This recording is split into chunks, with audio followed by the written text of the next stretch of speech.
De 9 a 11, La Mañana de la Diaria. Conducción, Martín Rodríguez.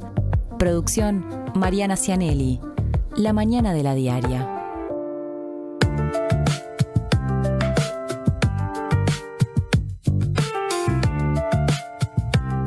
Aquí estamos haciendo radio, rodeados de un paisaje invernal, de grúas iluminadas por el sol que se cuela entre la niebla. Es una postal linda la que tenemos hoy en las ventanas de la Diaria Radio. Se ve algo de la ciudad, no se ve todo, pero se percibe, se intuye que tendremos un martes tan lindo en términos de cielo despejado, y capaz que cerca del mediodía también de temperatura fría, pero con una nota agradable, parecido al que tuvimos ayer, al lunes que tuvimos ayer. Así que es un lindo arranque de martes, con todo lo que eso implica, porque que un martes arranque siempre es un problema. Entonces, si arranca con el tiempo ayudándonos un poco, se valora. Mariana Cianelli, ¿cómo te va? Muy buenos días, la verdad que sí, estamos arrancando con unos días preciosos después de semanas de nubes, lluvias, temperaturas muy frías. Entonces, la verdad que se agradece comenzar así este martes. Se notaba en la calle hoy cierta intensidad, por más que al transcurrir las vacaciones, yo ayer dije de julio, en realidad de invierno hay que decir, porque ya hace muchos años que empiezan en junio y la transición a julio se da durante el transcurso de los primeros días. En mis tiempos escolares, iniciales, eran enteramente en julio, pero ya hace bastante que se adelantaron un poquito.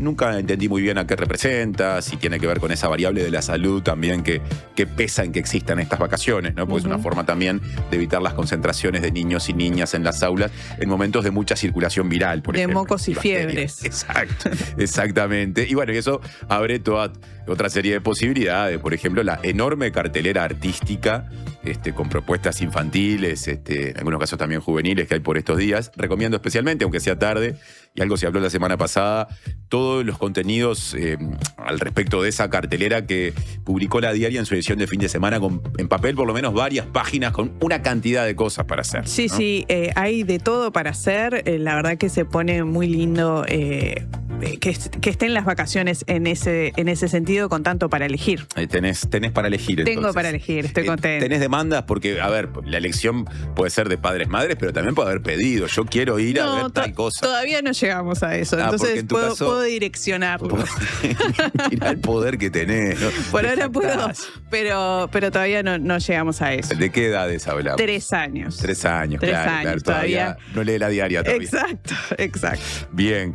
Yo decía que pese a que las clases están suspendidas por las vacaciones, noté hoy una mañana muy intensa en movimiento. Claro, yo vengo de la zona de Palermo, Cordón, donde hay muchos edificios en construcción, entonces suele ocurrir que hay zonas de calles muy importantes que son entradas al centro de Montevideo. Canelones es una de ellas, Maldonado tiene tránsito en sentido contrario, que se trancan en determinados momentos por grúas, por volquetas que están saliendo y entonces Debo decir que detesto eso. ¿Pasa seguido? Sí, pasa muy seguido. Vivimos muy cerca. Dicho sea de paso. Así empecé por lo menos este día, que ayer me tuvo trabajando, acá en TV Ciudad por la noche y relojeando el Mundial, ¿no? Con todo lo que eso implica en términos del dolor de ya no ser, pero siguiendo partidos muy interesantes. Pasaron cosas importantes, cosas sorprendentes también. Bueno, yo creo que en ese sentido el primer destaque o el principal destaque es Paraguay, que eliminó a Alemania, ¿no? Totalmente un saludo a los compañeros de Paraguay. Sí, claro, hace muchos años que Paraguay no jugaba el Mundial. Desde el lejano 2010 y Sudáfrica, tuvo en el medio distintos intentos, etapas que no fueron buenas, estuvo muchos años por debajo de aquel nivel de fines del siglo pasado y comienzos de en el que Paraguay jugó muchos mundiales consecutivos, y la verdad es que en este mundial no solo volvió, sino que después de un mal comienzo, porque fue goleado por Estados Unidos en la primera fecha, consiguió los resultados que precisaba para clasificar a 16avos, y en 16avos de final dio el gran golpe eliminando a Alemania. Que Alemania, de todas formas, no venía tan armado como en otros mundiales. Bueno, capaz que esto amerita una lectura así un poquito hacia atrás. En realidad, en los 2 mundiales anteriores, Alemania había quedado eliminada en la serie. Eso ya es llamativo. En el anterior, a los 2 anteriores, fue campeona del mundo, 2014, cuando le ganó la final a Argentina. Pero de ahí en adelante, 2018-22, estuvo por debajo. Y en este mundial, en el que sí pasó la serie, lo hizo capaz que sin deslumbrar. Y ahora, en este partido, en el que era favorita, por lo menos a priori, no consiguió ganar. Perdía 1-0, lo empató.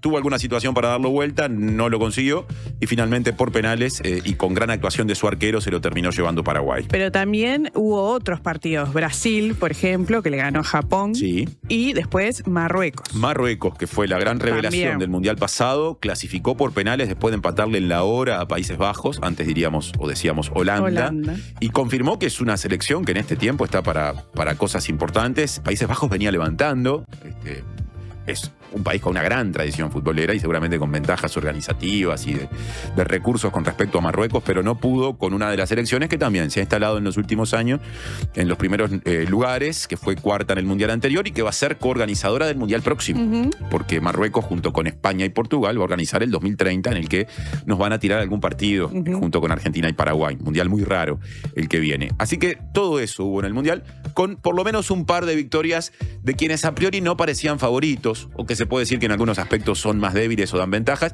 lo que siempre es digno de ser celebrado. Me gusta cuando el Mundial se pone así. Sí, y quedan muchísimos partidos porque al haber una fase más muy larga, de muchos partidos, quiero decir como 16avos de final, en esta segunda etapa del Mundial todavía estamos en los primeros partidos. Habrá mucho fútbol esta semana. 9:09. Queremos leer sus mensajes. Les recordamos cómo tienen que hacer para escribirnos. Redes y vías de contacto. Comunicate al 099-891-888. Mail radio@ladiaria.com.uy.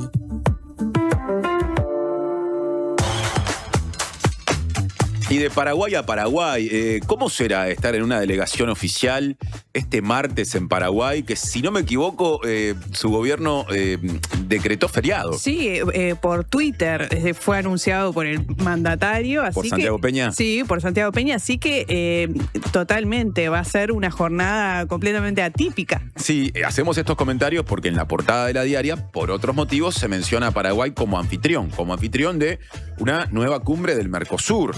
Y en ese contexto, el ministro de Relaciones Exteriores uruguayo, Mario Lubetkin, que está justamente en Paraguay, pidió que el reparto de cuotas de acceso a la Unión Europea para los países del Mercosur no aumente las asimetrías que hay al interior del bloque. Esto lo dijo en la antesala de la cumbre de jefes de Estado prevista para hoy. El canciller dijo que el bloque debe ser capaz de contemplar las necesidades de las economías de menor dimensión relativa. Así que en medio de los festejos, seguramente de una noche larga, seguramente con excesos en las calles de Paraguay, en el centro de Paraguay, la calle céntrica de Asunción, quise decir, se llama Palma, me imagino que estaba abarrotada de gente celebrando. Hay una instancia muy importante en términos diplomáticos del vínculo de los países y también en lo que hace a la relación Mercosur-Unión Europea. Lubetkin participó en el Consejo del Mercado Común, la previa a la cumbre de los jefes de Estado que va a ser hoy, y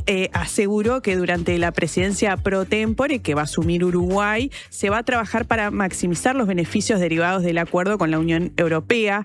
Agregó también que se confía en que los socios del bloque van a alcanzar un consenso respecto a la administración y distribución de los cupos de acceso al mercado de la Unión Europea, teniendo en cuenta no solo el flujo bilateral histórico, sino también la necesidad de evitar criterios que profundicen, como decías, las asimetrías existentes en términos del tamaño económico y la capacidad exportadora global. Recordemos que como no se llegó a ese acuerdo intra-Mercosur y se sigue negociando, de momento rige una lógica en la cual cuando se abren determinadas cuotas o están disponibles determinadas cuotas de acceso para diferentes productos del Mercosur a Europa, se las queda quien llega primero, por decirlo de alguna manera, lo que de alguna forma le da ventaja a cada país en función de cuáles son sus rubros en los que hay mayor tradición de exportación a Europa y están entonces los vínculos comerciales más afinados como para rápidamente poder acceder, supongamos, si se libera una posibilidad de venta de carne a esa cuota en particular. La idea es que esto no funcione así para siempre y se sigue buscando entonces un acuerdo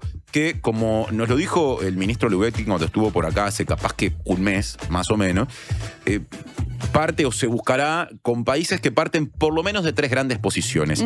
Y en ese sentido hay 2 países que comparten una posición, que son en este caso Uruguay y Argentina, que comparten la posición de que esos cupos se distribuyan conforme al promedio de exportación de cada país socio al mercado europeo previo a la suscripción de este acuerdo con Europa. Eso es lo que quieren Uruguay y Argentina.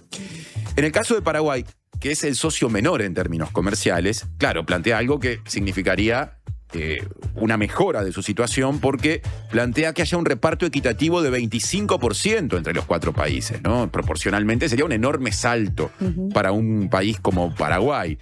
Y en el caso de Brasil, claro, pillo Brasil, cada cual atiende su juego, ¿no? Claro. Propone repartir las cuotas en función del nivel de exportación de cada país a nivel global. El que más exporta es Brasil. O sea, las propuestas van en línea con lo que a cada uno beneficiaría. Cosa que tiene absoluta lógica. Totalmente. Habrá que ver cómo hacen para consensuar, para llegar a un punto de acuerdo partiendo de estas diferencias. Ahora abrimos la agenda local, netamente uruguaya, porque el senador colorado Andrés Ojeda presentará un proyecto de ley para habilitar al Ministerio del Interior a utilizar infraestructura del Ministerio de Defensa Nacional en seguridad pública. El comité ejecutivo del Partido Colorado se reunió ayer y respaldó la medida anunciada por el ministro del Interior, Carlos Negro, de patrullar determinados barrios con vehículos blindados del Ejército Nacional, pero además propuso promover un proyecto de ley para establecer un marco jurídico claro y permanente para la utilización de infraestructura y capacidades del Ministerio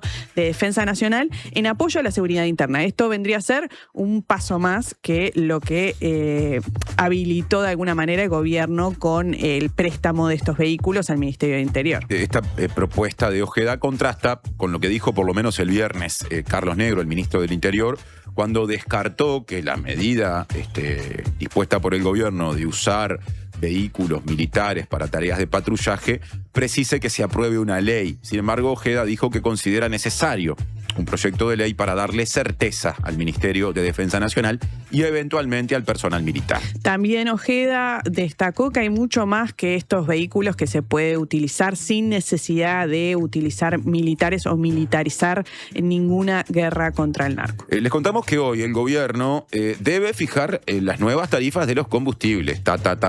Eso siempre en cada último día, a veces penúltimo día de mes. Es un asunto que se instala y que genera muchas expectativas, y más en este contexto. Venimos de, creo que 3 meses consecutivos de subas producto del contexto internacional. Se conoció algo que es siempre importante cada vez que se llega a este momento, que es el informe de la Unidad Reguladora de Servicios de Energía y Agua, la URSEA, que no es vinculante, pero que debe ser leído o consultado, preceptivo, no vinculante, digamos, y que marca en este caso un descenso en los precios de paridad de importación de nafta y gasoil. Esto no es el precio de venta al público, pero es un dato que hay que tener en cuenta. Sí, el informe corresponde al periodo comprendido entre el 26 de mayo y el 25 de junio y también proyecta los precios de venta al público de referencia. Con respecto al precio de paridad de importación, el valor de referencia de la nafta Premium 97 cayó 7,2%, el de la Super 95 bajó 7,4% y el del gasoil cayó 13,9%. Días atrás, la ministra de Industria, Energía y Minería, Fernanda Cardona, había dicho que el contexto justamente de la guerra inicialmente empezada por Estados Unidos e Israel contra Irán provocó una suba, como se sabe, en el precio del petróleo por el cierre del estrecho de Hormuz, y que ante eso, nos quedamos con esta última frase, el gobierno estaba sacando la cuenta para ver cómo podemos ir bajando esa realidad de los precios. Eso dijo Cardona. El PPI marca ahora, en algunos aspectos, bajas. También es cierto que hay quienes dicen desde el gobierno que en su momento hubo rezagos, es decir, que no se aumentó todo lo que se debía aumentar. Entonces, quiero ver si esas bajas que marca el PPI, quizás asociadas a que la situación política entre Estados Unidos e Irán ha ido sumando algunas novedades, por más que hay muchas contradicciones todavía, me pregunto cómo eso se termina bajando a una tarifa que eventualmente implique por lo menos evitar la suba, ¿no? ¿Será evitar la suba el escenario? ¿Será alguna baja leve? ¿Será en todo caso un tratamiento diferencial de nafta y gasoil? El gasoil tiene un impacto productivo que la nafta no tiene, ¿no? Aunque igual la nafta es muy consumida. Estamos hablando de un país en el que hay miles y miles de vehículos, la mayoría a nafta, en fin, particulares sobre todo. Todo eso lo sabremos en horas, porque hoy tiene que haber una decisión. Sí, y pasando a lo que va a ser la agenda política del día de hoy, ese es un dato que va a ser importante y que se va a conocer, pero van a haber otros eventos. Decíamos, por ejemplo, que a las 13 va a ser la ceremonia de traspaso formal de la presidencia pro tempore a Uruguay en el marco de la cumbre de jefes de Estado del Mercosur en Luque, en Paraguay. También, bueno, a las 18 horas va a haber una conferencia muy importante. rendición de cuentas, me sale decir. Rendición de cuentas por 2. Sí, es verdad, es verdad. La que ya conoce todo el mundo y la de Marcelo Bielsa, el ex técnico, hay que decir hoy, de la selección uruguaya, porque terminó su vínculo contractual con la AUF, que va a encabezar una conferencia de prensa a las 18 horas en el Estadio Centenario, que él le pidió a la AUF que se organizara a modo, me imagino, de dar su visión de lo que pasó durante los 3 años de trabajo que acumuló en la AUF, llegando al último mundial, en particular con respecto a la actuación del equipo en el último mundial, y veremos en qué detalles se basa y qué dice. Obviamente es muy esperado lo que diga Bielsa, por todas las heridas, dudas y discusiones que dejó abiertas la efímera participación de Uruguay en la Copa del Mundo. Y esto de que se rinda cuentas en el Centenario puede darnos pie a usar el mismo término para la instancia en la que sí, ya íbamos a hablar con esas palabras, que es la de las 19 horas en el Palacio Legislativo. Importante, muy importante. Sí, va a ingresar finalmente la rendición de cuentas y bueno, allí se va a ver qué contiene esa rendición, que algo adelantábamos y recomiendo a quienes no vieron la columna de Natalia Ubal, editora de política de ayer, la pueden ver en YouTube. Una de las cosas que más me gusta de hacer este programa es extender las conversaciones o ir sumando con respecto a determinados temas, distintas opiniones, temas que muchas veces están en la discusión.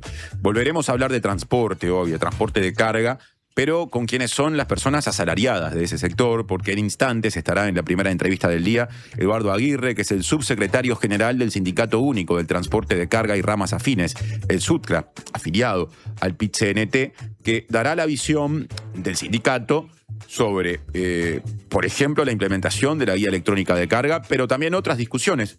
Algunas que fueron particularmente mencionadas por el representante de la Intergremial, el presidente de la Intergremial del Transporte de Carga, Ignacio Azumendi, cuando nos visitó la semana pasada. Esto de evaluar cuál es la situación en términos de la lógica salarial de un sector en el que hay quienes entienden, hay una estructura de costos que genera determinados problemas que hacen a la viabilidad o inviabilidad de las actividades tal cual están planteadas hoy. Bueno, ¿qué dice el sindicato de todo esto? Teniendo en cuenta que está participando en algunos ámbitos de discusión. ¿Y qué dice el sindicato con respecto a otras manifestaciones como las hechas no ya por la Intergremial, con la que tengo entendido tiene diálogo, por más que tiene diferencias, sino también por los sectores autoconvocados? Bueno, de todo eso, porque hay mucha gente interesada y distintas visiones, estaremos hablando en la próxima entrevista. También hay mucha gente interesada con la rendición de cuentas, como pasa siempre, y si queremos hacer un corte con las discusiones educativas vinculadas a la rendición de cuentas. Sí, en ese sentido va a estar Facundo Franco, editor de Educación, que nos va a hacer un repaso de las principales demandas de la ANEP, la UTEC y la UDELAR, y también lo que de alguna manera se logró saber previo a que ingrese la rendición de cuentas en torno a lo que va a ser los montos que se prevé destinar a estos organismos. Pero además también vamos a estar hablando de la renuncia de Valeria Laornadie como rectora de la UTEC, que se conoció ayer. Efectivamente, horas muy movidas en torno a la educación, por lo que pasa, por la puja presupuestal, pero también porque uno de los subsistemas, ¿no? La Universidad Tecnológica, nada menos, una universidad se ha quedado sin su rectora, y eso también está generando cruces y distintas interpretaciones. Martes de discusiones, podríamos decir, ¿no? Discusión vinculada al transporte de carga, discusión vinculada a la educación y también discusión vinculada a la seguridad, porque en esto de sumar voces a temas de los que veníamos hablando, tendremos también hoy a Patricia Noy, presidenta del Sindicato de la Policía Nacional, el CIPOLNA, para que dé la visión de ese sindicato acerca de esta iniciativa del gobierno de usar vehículos militares para tareas de seguridad interna. Hablamos con criminólogos, con personas expertas en el vínculo entre las Fuerzas Armadas y la sociedad la semana pasada. ¿Qué pasa con las y los policías? ¿No? Que eventualmente deberán ir arriba de esos vehículos y que la idea es que los conduzcan. Bueno, es una opinión que sí o sí tenemos que abordar. Y la vamos a tener sobre el cierre de un programa que entonces plantea 3 entrevistas. Sí, y llegan algunos mensajes. Por ejemplo, nos dice una oyente que nos escribe solo para contarnos que en el ómnibus tenían puesta la radial. Muy bien. Muchas gracias al ómnibus que sea, de la empresa que sea y que circule por la ruta que sea. Buen título. De bichos y flores, dice uno de los oyentes que nos escribe, Sebastián, que en esta época sugiere cambiarlo por esto de las cuestiones virales, a veces bacterianas, que se dan mucho en las aulas con niñas y niños que se contagian. Sugiere que ese nombre pase a ser de mocos a fiebre. Está muy bien. ¿Ya tuviste ese desafío este Todavía, año? Todavía no. Sí, lo he tenido, pero en las vacaciones por ahora no, por suerte. Bueno, vacaciones con paseos entonces. 9 horas con 23 minutos, 9 horas con 24 minutos. Pausa mediante, volvemos a la discusión asociada al transporte de carga con la visión del sindicato de Rama. Puesta al aire, Davich Mattioli y Emilia Rovira. Asistencia de producción, Luciano Tonarelli. Tu casa es el escenario donde se componen grandes momentos. Y podés comprar del BHU es música para tus oídos. Porque es el préstamo para hogares nuevos y usados que te otorga hasta el 95% de la propiedad que elijas con tasas desde el 3,75%. Informate al 1911 o en bhu.com.uy. BHU, tu sueño, tu banco.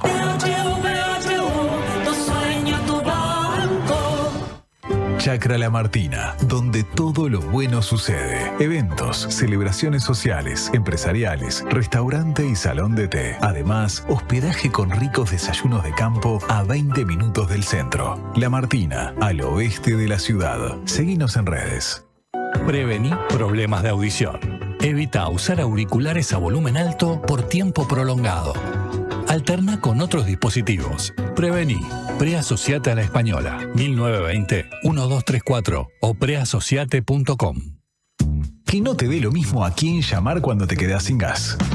En Megal trabajamos incansablemente para innovar en productos y procesos que hagan nuestros envases más seguros y confiables. Acordate de Megal cuando necesites recargar tu garrafa, ya sea la clásica de 13 kilos o la garrafa liviana que solo Megal te ofrece. Llámanos al 19220 o ingresá a megal.com.uy. Megal, innovamos con energía.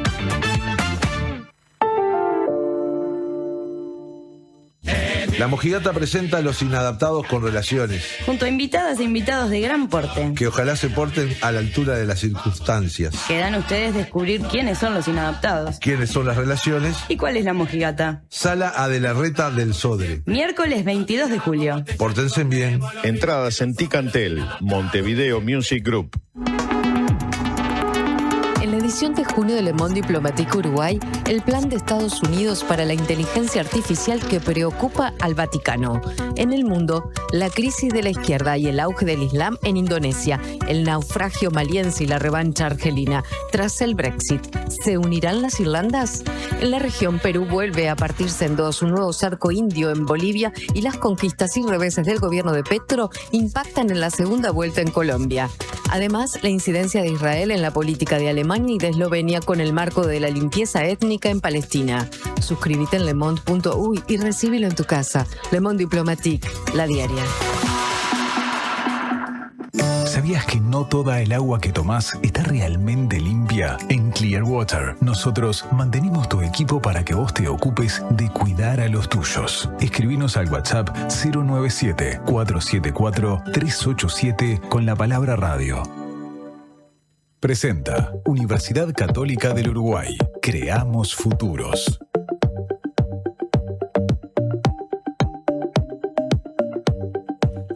...9:27 de la mañana, 9:27 de la mañana de la diaria. El Sindicato Único del Transporte de Carga y Ramas Afines, SUTCRA, forma parte de un ámbito de diálogo del que también participa la Intergremial de Transporte Profesional de Carga Terrestre del Uruguay, el Ministerio de Transporte y Obras Públicas y el Ministerio de Trabajo y Seguridad Social.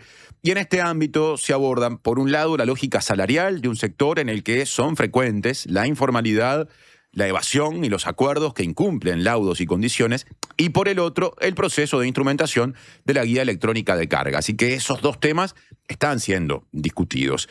Justamente, la guía no es rechazada por la Intergremial, que nuclea a diversas cámaras empresariales transportistas del país, a cuyo presidente Ignacio Azumendi recibimos la semana pasada, pero sí genera un fuerte rechazo en otro actor al que todavía no me había referido. Me refiero a los sectores denominados autoconvocados, de los que forman parte, entre otras personas propietarias en ocasiones de empresas de transporte o de empresas de transporte más chicas, o a veces simplemente de un vehículo con el que desarrollan esa tarea, que semanas atrás, como fue público y notorio, hicieron movilizaciones en distintos lugares del país, Montevideo y el interior, entre otras cosas orientadas a evitar la instrumentación de esa guía, pero también a pedir, pasando a otros asuntos, descensos en la estructura de costos del sector, sobre todo en lo asociado al combustible, aunque no únicamente. ¿Qué piensa el sindicato de quienes cobran un salario por manejar los camiones, para decirlo claramente? ¿Qué piensa el SUTCRA, afiliado al PIT-CNT? Es una pregunta que nos hacemos y que no habíamos abordado en el sentido de buscar la respuesta hasta hoy, porque teníamos pendiente hablar justamente con la parte sindical en estas discusiones, hoy representada por Eduardo Aguirre, que es, a ver si lo digo bien, subsecretario general del SUTCRA, insisto, el Sindicato Único de Transporte de Carga y Ramas Afines. Eduardo, buen día, gracias por la visita. Buen día, gracias por la invitación. Para empezar con la conversación, todo esto que se está discutiendo, porque hay muchas cosas arriba de la mesa y yo seguramente en esta síntesis de presentación dejé muchas afuera, porque si no, seguiría hablando. ¿Da cuenta de un problema? ¿Es para el SUTCRA un problema o plantea una oportunidad de mejorar condiciones? A ver, el problema existe, es endémico y tiene muchísimos años. Creo que desde que existen camiones en el Uruguay, claramente el problema está. ¿Es una oportunidad? Sí, se puede tomar como una oportunidad para empezar a trabajar en un montón de cuestiones que suceden en el sector, que evidentemente no solamente aquejan a los trabajadores, propiamente a nosotros, como también aquejan a las empresas y demás. Es una oportunidad, sí, sin lugar a dudas, pero es un puntapié, falta un montón de cuestiones, ¿no? Faltan un montón. La guía de carga no llega a solucionar todos los problemas que hay en el transporte de carga, sin lugar a dudas. Sí es un buen puntapié para empezar a trabajar, sobre algunos aspectos que son de altísima preocupación, al menos para nosotros. ¿Cuánta gente asalariada trabaja en el rubro? Y alrededor de 40.000 personas, más o menos, sí. Hay un universo entre 6.000 y 7.000 empresas, y alrededor de 40.000 personas. Esto lo abordamos en entrevistas anteriores porque hablamos con Azumendi de la Intergremial, pero antes hablamos con Holzman, que representa al sector que se denomina autoconvocado.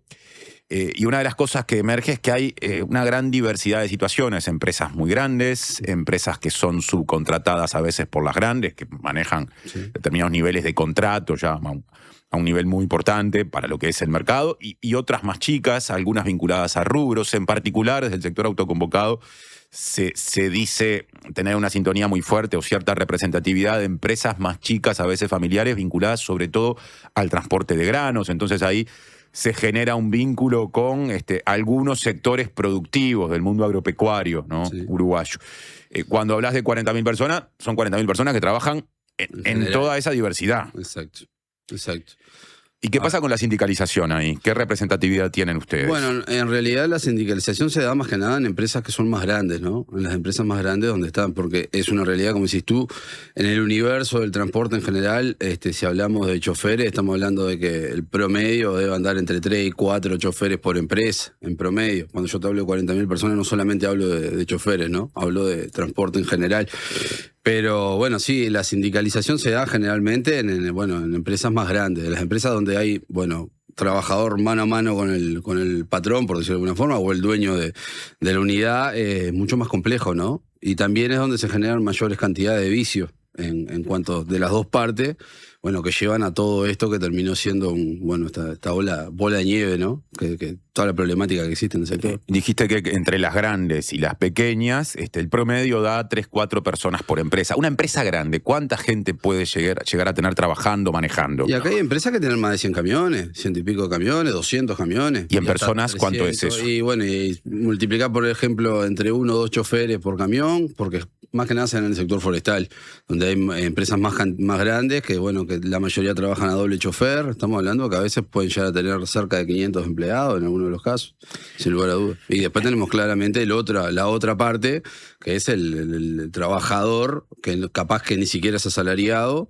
que directamente tiene un camión y trabaja por las de él, ¿no? Que es un trabajador igual que nosotros, lo único que no es asalariado, es dueño de la unidad. Claro, es un pequeño propietario en ese caso. Exactamente. La guía electrónica de transporte de carga es un formulario electrónico que, entre otras cosas, se destina a controlar aspectos como el cumplimiento de las obligaciones con el Banco de Previsión Social y la Dirección General Impositiva, el control de los vehículos, el control y el establecimiento de cuál es la parte contratante de ese camión que hace ese servicio de transporte, el origen y el destino del viaje que se vaya a hacer. Y hay otros aspectos incluso que están bajo discusión en el sentido de si tienen que incorporarse o no, como valor del flete, tarifa de referencia. O sea que hay una discusión todavía abierta y hay un ámbito del que ustedes participan que involucra a la Intergremial, al Ministerio de Trabajo y al Ministerio de Transporte. Ya una pista me diste, pero vos decías que si bien la guía no resuelve determinadas situaciones de fondo, para ustedes es un paso positivo. ¿Por qué? Sí, en realidad, a ver, en cuanto a la cuestión de BPS y demás, soluciona lo que tiene que ver con la parte comercial o el contrato de trabajo entre el dador de carga, si se quiere, y la empresa de transporte. Después, donde está el grueso de la evasión, que estamos hablando de cientos de millones de dólares. Por ejemplo, el BID en el 2022 hizo un estudio que hablaba en un universo de 2.000 empresas de 117 millones de dólares que se evadían por año. Entonces, sí ataca la guía de carga, sí puede llegar a atacar, por más que las autoridades, y propiamente la ministra ha dicho que el ánimo o el espíritu de la guía de carga no es fiscalizador, podría trabajar, si se quiere, sobre lo que tiene que ver con los contratos entre las partes, empresa a empresa, ¿no? Cargador, directamente, empresa de transporte o transportista. Pero a lo que tiene que ver con la parte del trabajador, no, porque no contempla los tiempos de trabajo efectivo. El trabajador, por más que sí está señalizado quién es el chofer que hace la tarea, hay muchos tiempos directamente de conducción o de trabajo directamente que no están contemplados dentro de la guía de carga. La guía de carga podríamos decir de alguna forma que puede ser un apéndice de lo que en su momento fue una reivindicación del sindicato fuerte, allá sobre finales de la administración anterior del Frente Amplio, del CITRAC. El CITRAC sí era un sistema integral que contemplaba, no solamente la trazabilidad propiamente de la carga, o sea, quién lleva qué y de dónde a dónde, sino que efectivamente lo que generaba el CITRAC contemplaba directamente lo que tiene que ver con el trabajo, la carga horaria del trabajador, y tenía también una cuestión muy útil, que era una triangulación de información en tiempo real, con BPS, DGI y demás. Y entonces esto lo dijo un representante de la Intergremial, y estamos totalmente de acuerdo. El CITRAC en su momento fue tan bueno, era tan buena la idea y hubiese solucionado tanta cantidad, y hubiese desnudado tanta cantidad de cuestiones, que se lo sacó automáticamente, ¿no? Una vez intercambiado la administración de gobierno, cuando asume, lo primero que hace el Ministerio de Transporte es cortar el cable. Lo quitó el gobierno pasado cuando el ministro era todavía Luis Alberto Heber. Cuando era Heber, sí. Y en la DNT estaba Pablo Lavandeira, que era nada más ni nada menos aparte asesor de la Intergremial, fue parte de la negociación y de toda la instrumentación del CITRAC, y cuando asumen la DNT es uno de los primeros que lo anula, ¿no? Llegó, por más que se implementó durante muy poco tiempo, ¿llegó el CITRAC a tener algún efecto sobre la informalidad? ¿Redujo esos márgenes de informalidad y de evasión, que no son exactamente lo mismo, pero van de la mano? El CITRAC, en verdad, fue una idea que se implementó. Primero, antes que nada, el CITRAC no es un invento uruguayo. O sea, en varias partes del mundo se utilizan sistemas similares. En realidad, sobre el final, faltando los últimos meses del gobierno del Frente Amplio anterior, se estableció, nosotros tuvimos de medida, me acuerdo, allá por el 2018, 38 días acampando frente al Ministerio de Trabajo en función de tratar de impulsar esto, y para que se impulsara el CITRAC, nosotros los trabajadores en la negociación colectiva dejamos salario y demás para buscar una revalorización de transporte. ¿Qué pasó? En definitiva, nos quedamos sin salario y sin herramienta de fiscalización. Esa es un poco la realidad.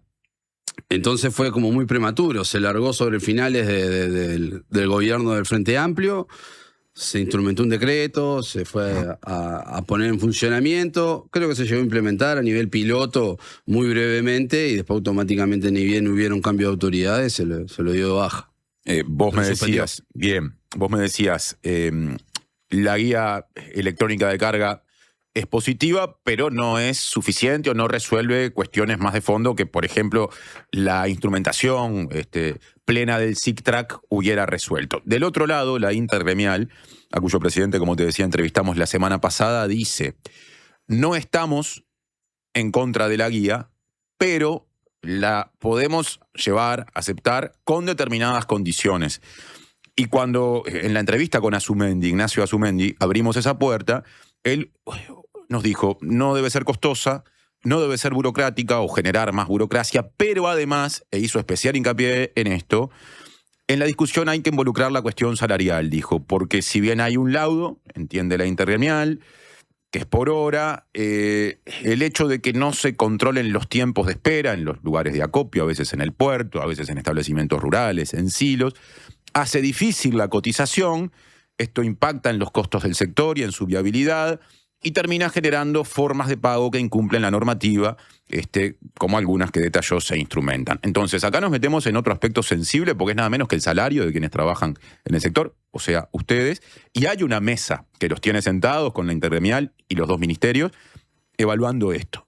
Sí. ¿Qué perspectiva hay de acuerdo? Y lo que pasa que en realidad es muy complejo porque acá estamos como poniendo la carroza delante de los bueyes, ¿no? Esa es un poco la realidad. Acá lo que se busca, o lo que ha buscado históricamente la intergremial, ha sido homologar lo que hoy es incumplimiento, que pasa a ser las condiciones directamente de los trabajadores. Evidentemente esas condiciones que se aplican hoy en los diferentes sectores, que también varían, como dijo bien Ignacio, generan pérdidas al trabajador. Y es verdad de que logísticamente el país debería de mejorar y de tener una política integral de transporte que ayude a que esos tiempos muertos que existen, que de alguna forma las empresas de transporte, según manifiestan y nos contan, no pueden cotizar o no pueden cobrarle al cargador, quedan muertos y no se puede trasladar.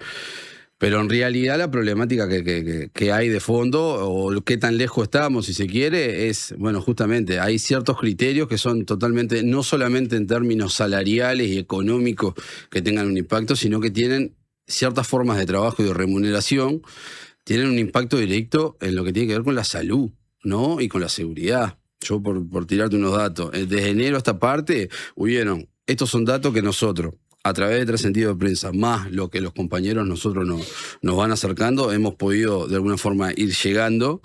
Entonces esto sería un mínimo de lo que te voy a plantear. En realidad los números podrían ser más y ahora te voy a explicar un poco qué no hay una exactitud en cuanto a los números.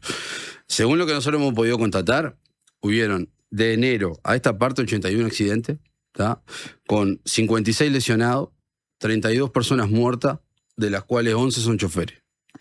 Si yo arriba a esa situación le homologo o le doy para adelante a un sistema de pago como el pago por kilómetro, yo le estoy estableciendo nada más ni nada menos que una zanahoria delante al trabajador que le está diciendo, mientras más rodee, más va a cobrar. ¿Qué va a pasar? Esta siniestralidad va a ser muy por encima, va a ser muy superior a lo que estamos hablando ahora. ¿La intergremial está proponiendo eso? Sí, parte de la propuesta que está planteando la intergremial es esa, es justamente eso, el pago por kilómetro, efectivamente. De hecho, dentro de esta mesa de trabajo nosotros habíamos hecho una suerte de propuesta para un sector puntual, que era el transporte grano, que consistía, si se quiere, o estábamos trabajando en un pago ficto similar al que hay en el transporte internacional, donde se paga un ficto por las posibles horas extra. Y bueno, y la contraparte, la intergremial directamente nos hizo llegar una propuesta que habla de pago por kilómetro.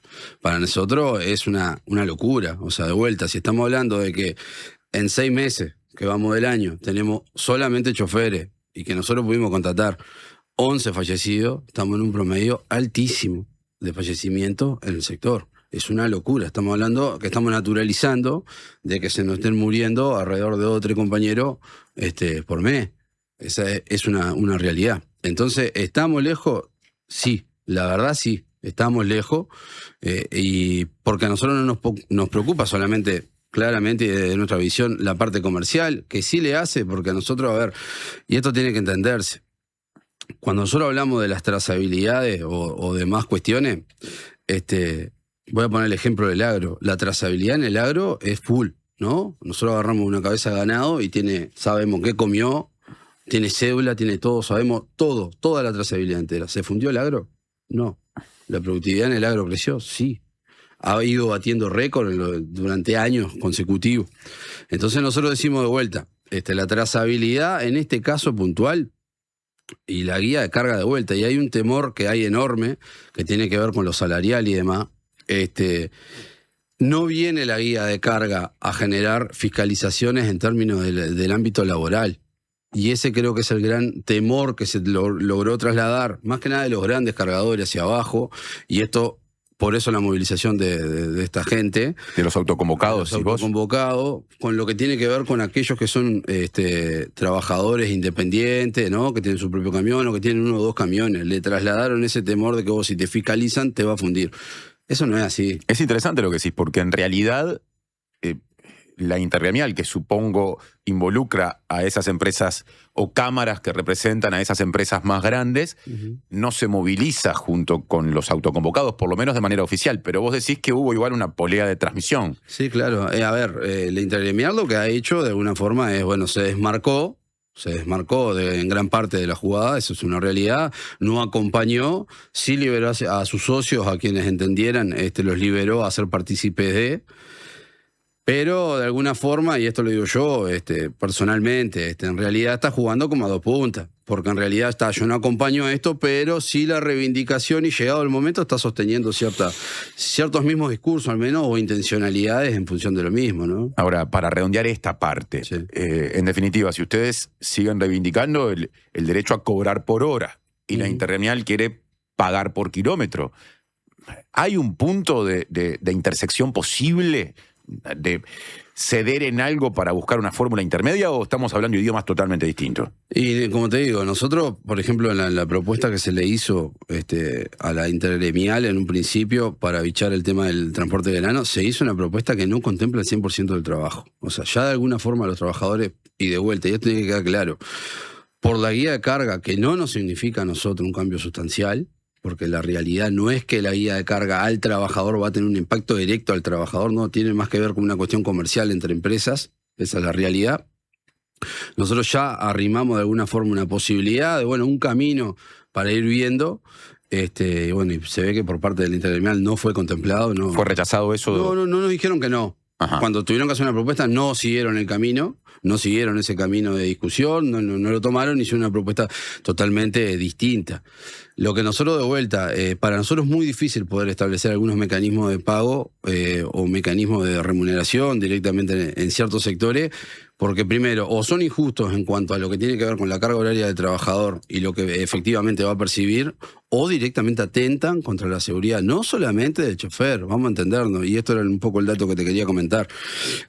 Cuando nosotros vemos los índices de accidentes que hay a través de UNACEP, muchos de esos datos que maneja el UNACEP no contemplan la data fríamente. Por decirte una cosa, si una moto se choca contra un camión, el accidente es de moto para el UNACEP, ¿tá? No es un transportista que estuvo involucrado o un camión que estuvo involucrado en ese accidente. Entonces, de vuelta, si nosotros no con este pago homologado, ¿no? Que tiene que ver con los kilómetros y demás, y no solamente el pago por kilómetro, hay otro tipo de pagos también que son por viaje, que son totalmente nocivos a lo que tiene que ver con la seguridad.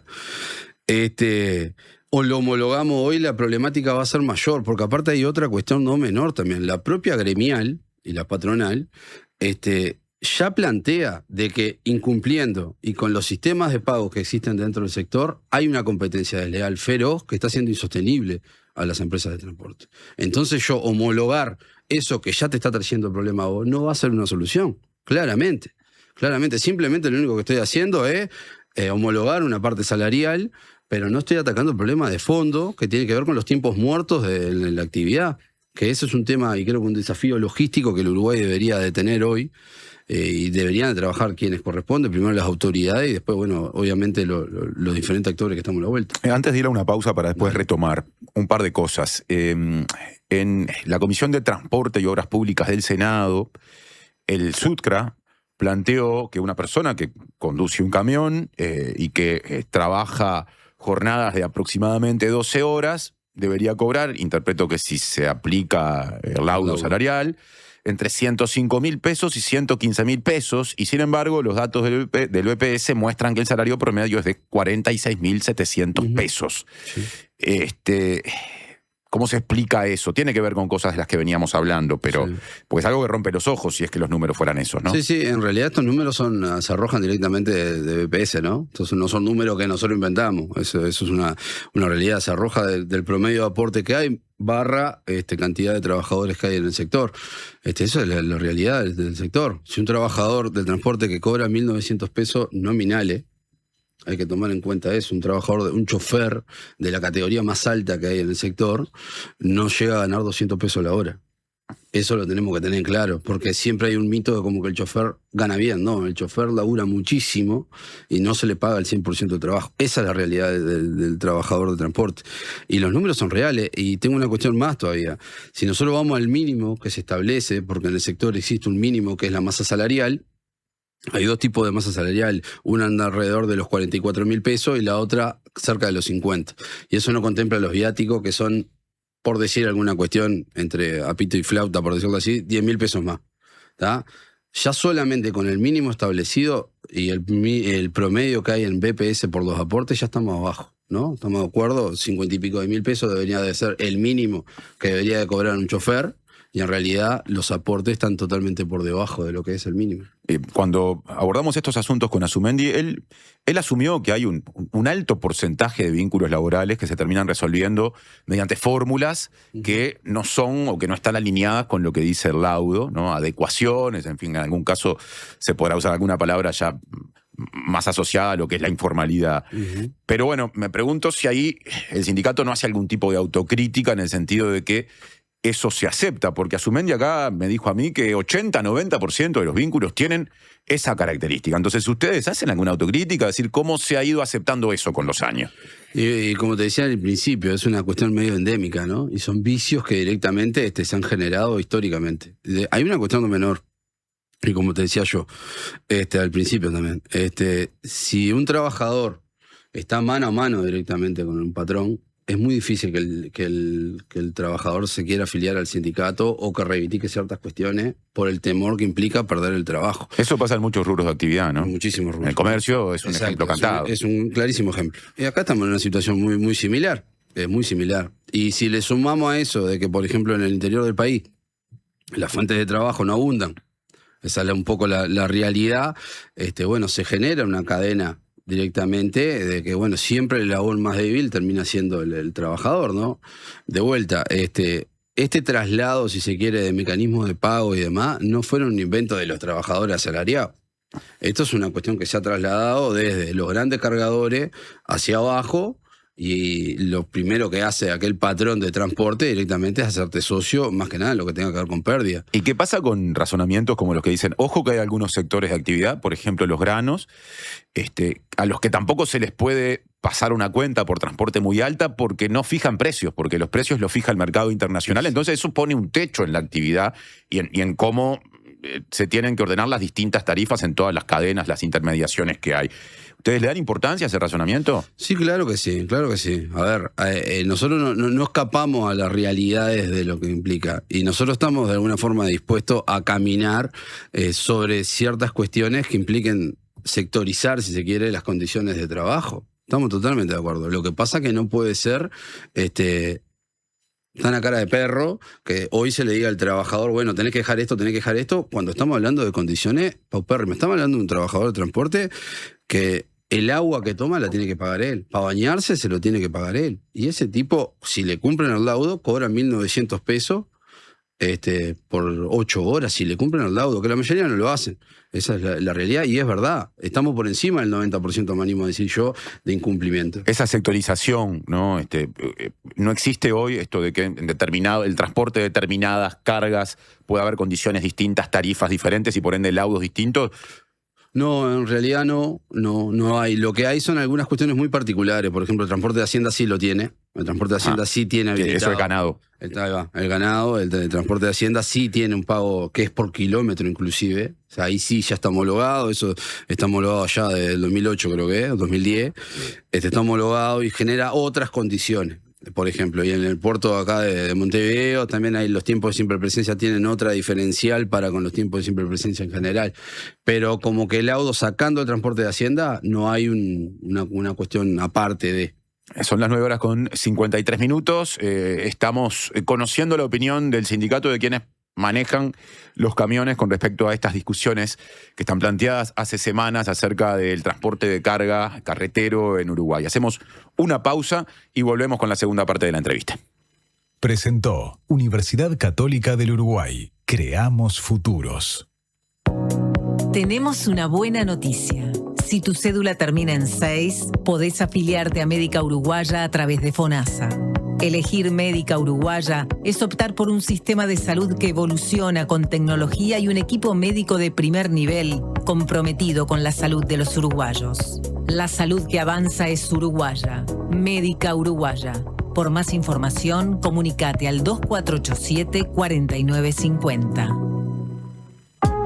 Primero está la tierra, el origen, la esencia, lo que es único y propio de una localidad remota en la inmensidad del mundo.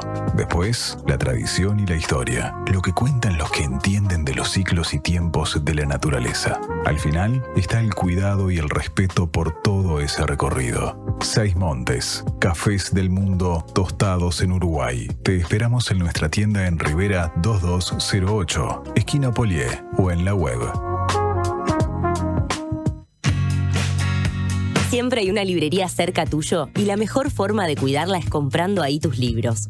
En La Diaria amamos las librerías y el amor es correspondido. Por eso con tu suscripción accedes a un 20% de descuento en las siguientes librerías de Montevideo: El Yelmo de Mambrino, La Lupa, Librería América Latina, Moebius, Club Cultural Charco y Amazonia. Leer tiene beneficios. La Diaria.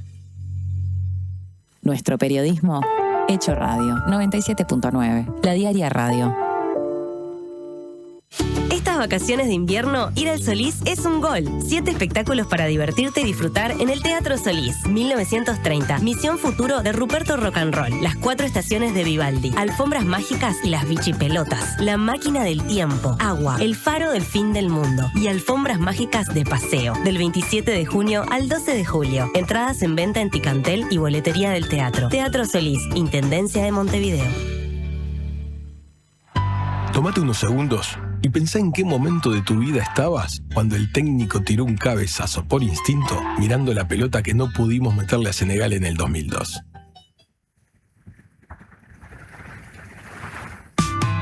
Ahora pensá en este momento, en los planes que tenés para ver el Mundial. Cambió un montón la vida, ¿no? Para todos esos mundiales que están por venir y para toda tu vida, tenés seguros de vida y ahorro del Banco de Seguros del Estado, aseguradora oficial de la Celeste. ¿Cómo es estudiar en la UCU? Es estar en movimiento, sintiendo cómo ideas, personas y lugares se transforman. Es conectar con otros para potenciar tus ideas y generar impacto en lo que nos rodea. Es ser parte de la propuesta universitaria más innovadora y actualizada del país, que te impulsa a desarrollar tus talentos. Universidad Católica del Uruguay, el futuro que está en vos y en nosotros. Presenta Suzuki, el mejor valor de reventa en el mercado.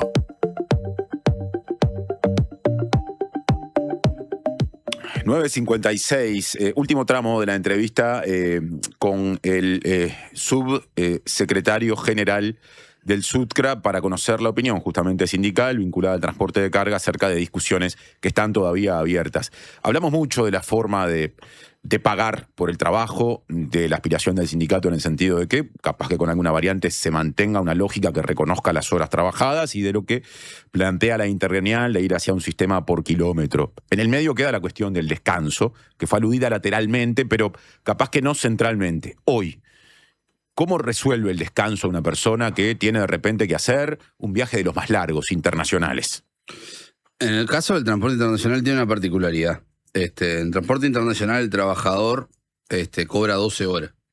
Esa es la realidad. Por más que está afectado 24 horas, tiene un ficto que ya le establece 4 horas extras siempre. Los cobra siempre 12 horas. Por más que por lo general se rueda más de 12 horas. Esa es la realidad. En realidad la problemática se da en otros sectores. Por ejemplo, viajes operativas, y no voy a citar nombres de empresas, algunas empresas, por ejemplo, que estaban trabajando para un parque fotovoltaico de UTE, en Melo, que significaba que de acá del Puerto Montevideo fueran a Melo y tenían que volver. Eso fueron alrededor de 18 horas. Genera eso. Efectivamente, la problemática viene de la mano directamente de vuelta, con los tiempos logísticos ¿no? Directamente con la logística de cómo se trabaja. Acá el Uruguay, por ejemplo, desde el 89 homologó el 153. El convenio 153 de la OIT habla directamente de la jornada de trabajo y los tiempos de descanso de los choferes. La realidad es que lo homologó, pero no lo estructuró. No, entonces no se aplica. ¿Cómo manejamos los tiempos? Y bueno, según la dinámica del trabajo. Esa es un poco la realidad. Según la empresa, hay empresas que directamente porque trabajan con ciertos clientes tienen ciertos periodos o ciertos tiempos entre viaje y viaje, pero hay otros que no. Los compañeros llegan, duermen ahí, bajan, vienen, se quedan, a veces viven dentro de la empresa, se quedan en el camión porque no les conviene ni siquiera ir a la casa porque no les da el tiempo para volver. Y la rotación, el hecho de que haya varias personas disponibles para manejar, ¿eso es algo corriente o solo en cierto tipo de viajes se instrumenta? No, más que nada se instrumenta en algunos sectores, que tienen un dinamismo como el transporte de palo, por ejemplo. Es el transporte forestal sí, porque el dinamismo, después ya tenés un horario de entrada, tenés que llegar a la planta o al acopio en cierto tiempo y se trabaja porque el camión tiene que estar 24 horas rodando, esa es un poco la realidad. En ese tipo de sectores sí, pero en realidad no. Para cerrar la entrevista, 2 temas. Yo hoy te preguntaba por las eventuales responsabilidades de quienes trabajan en cosas que a veces pueden ir después en desmedro del interés del colectivo sindicalizado y no, o sea, de las personas que cobran un salario. En la comparecencia del sindicato ante la Comisión de Transporte y Obras Públicas del Senado, desde el sindicato se dijo, asumiendo una dificultad, cuando supongo yo se habló de la informalidad, de la evasión, lo sabemos y lo decimos porque corresponde, textual cita de lo que dijo un dirigente sindical, que a veces hay un acuerdo entre el trabajador y el empleador en cuanto a aportar menos o no aportar al BPS para evitar retenciones judiciales. Eso está mal y también lo queremos decir. Acá se abre una puerta hasta, no sé, sí, claro, perfil de personas que trabajan a veces en los camiones, su vínculo con familias que están dispersas por ahí. Sí, sí. ¿Esto es un problema tan notorio, tan frecuente como aparece o parece cuando se lee esa versión taquigráfica? No sé si es tan notorio porque en realidad, empresas que en realidad estén medianamente formalizadas no entran en ese yugo por más que el trabajador lo quiera. O sea, en realidad cuando esas circunstancias se dan es porque las dos partes están de acuerdo. Eso se da en empresas puntualmente, como te decía hoy, cuando vos trabajás mano a mano con tu patrón. Esa es un poco la realidad, que a las dos partes les sirve no pagar o que se pague cierta parte en negro. Eso existe, sin lugar a duda. No es el universo real o el 100% del universo, ni una gran cuota aparte, pero sí existe, claramente, sí. Y ahora sí, para cerrar la entrevista, porque no hablamos específicamente del movimiento autoconvocado, aunque sí lo mencionamos varias veces. Ayer estuvo acá el presidente del PIT-CNT, Marcelo Abdala, cuando salió este tema, dijo que el movimiento sindical tiene una visión crítica del movimiento de personas autoconvocadas. A su vez, el sindicato al que representás, el SUTCRA, en la primera quincena de este mes, cuando se estaban desarrollando esas movilizaciones, denunció que hubo agresiones de personas identificadas con ese movimiento a quienes conducían camiones como personas asalariadas en las rutas en las que a veces se habían lentecido el tránsito, se habían establecido cortes.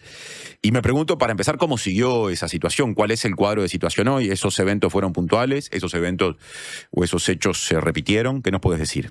No, en realidad, a ver, por ejemplo, en casos se hicieron como de notoria, ¿no? Todo el mundo se enteró por las redes sociales y demás.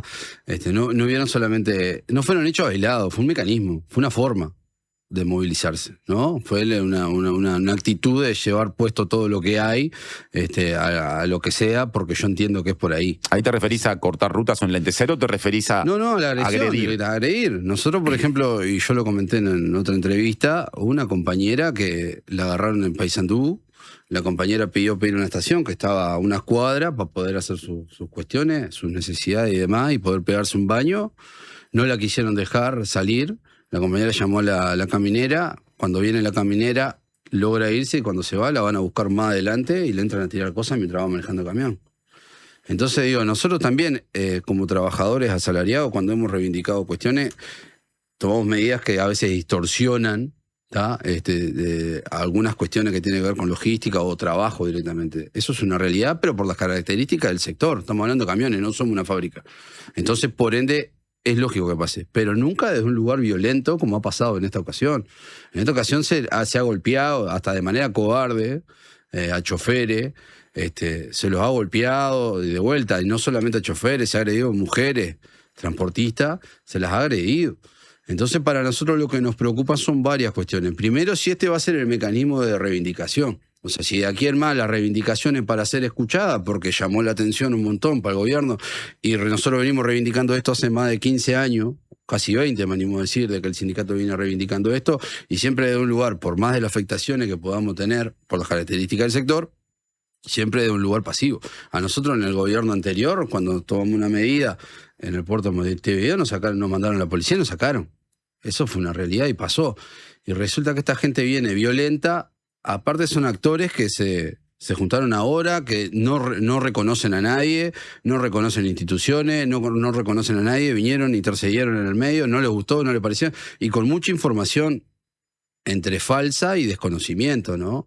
Hablando de cuestiones que ya estaban laudadas, que ya se sabían cómo iban a funcionar, y reivindicándola y saliendo a trasladar hacia afuera un montón de cuestiones. Lo que nos preocupa a nosotros, claramente, que si este es el mecanismo que hay que utilizar para ser escuchado o para que tus reivindicaciones tengan valor, estamos hablando de violencia directamente, vamos por mal camino, claramente. O sea, si este va a ser el camino para poder llegar a alcanzar o al menos arrimar mis intenciones para que sean escuchadas, estamos mal. Y una cuestión no menor, nosotros, por ejemplo, previo a todas estas problemáticas, porque ya veíamos venir este tipo de circunstancias, le solicitamos al presidente de la República que nos reciba para plantearle un montón de problemáticas en este sentido. ¿Y qué pasó? No nos recibió, ni siquiera nos contestaron. Y se lo dijimos al presidente de la República y le pedimos después al secretario de Presidencia una reunión para plantearle las problemáticas que estaban existiendo en el sector, porque la veíamos venir que esto iba a pasar y terminó pasando. Y esa es un poco la realidad. Nosotros como sindicato hace de vuelta más de 20 años que venimos planteando las problemáticas,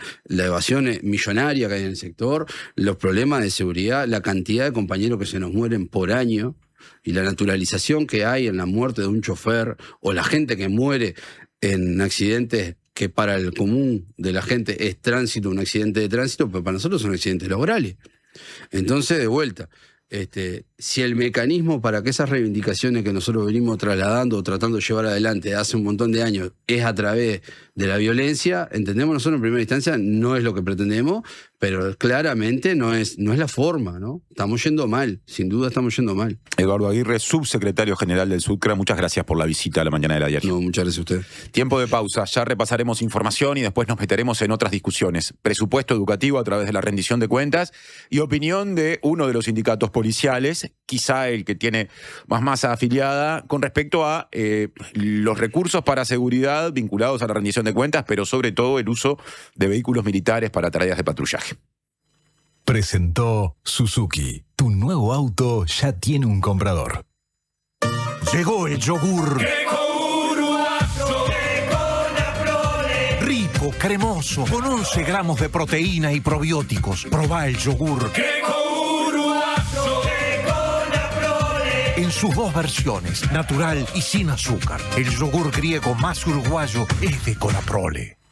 Buen día, acá Leo desde Colonia, los escucho siempre desde el laburo, gracias por la compañía todas las mañanas, y aprovecho a mandarle un saludo a mi mejor amiga Belu, que estoy esperando que me venda el Swift. Dale, Belu, dale. Cuando compras un Suzuki 0 kilómetro, los futuros compradores vienen incluidos. Lleva al tuyo vos también y asegurate la reventa. Visítanos en suzuki.com.uy o en cualquier concesionario del país. Suzuki te entiende. La salud visual es un derecho. En Óptica Guzmán te ofrecemos precios populares y productos de calidad. Tenemos descuentos para afiliados a todos los sindicatos. Seguinos en Guzmán Óptica. Visítanos en Colonia 1457 bis, casi Barrio Zamorín, en la parada del ómnibus. Óptica Guzmán. Vení a ver. Subí el volumen. Llegó la diaria Radio La FM en el 97.9. Vivimos rodeados de números. Números de seguidores, números de reproducciones, números de likes. Pero cuando hablamos de salud, es importante no ser solo un número. Necesitas que te miren a los ojos, que te escuchen, que sepan quién sos. Tener una atención de calidad también es sentir que te conocen, que realmente les importa saber cómo estás. Eso para mí es calidad, es confianza y es lo que encontré en el Círculo. Si tu cédula termina en 6, afílate vos también al Círculo durante todo junio. Llama ahora al 1870 o en circulocatólico.com.uy. En el Círculo estamos con vos. Cobertura total de asistencia médica. Y si me ves por la calle, no me mires pasar. Una de nuestras artistas más destacadas del momento lanzó un disco que unió a grandes voces como Paulinho Mosca, Laura Canoura y Gastón Pauls. Cambio la mirada, cambio de repente. Alfonsina presenta en vivo Pausa y Fogueo. Y si vos también sentís que el tiempo va demasiado rápido, esta es tu oportunidad. Pausa y Fogueo. Presentación en vivo. Viernes 14 de agosto, 21 horas, en La Trastienda. Entradas limitadas disponibles en Passline. Invita Bizarro. Presenta Banco República. 130 años de nuestro Banco País.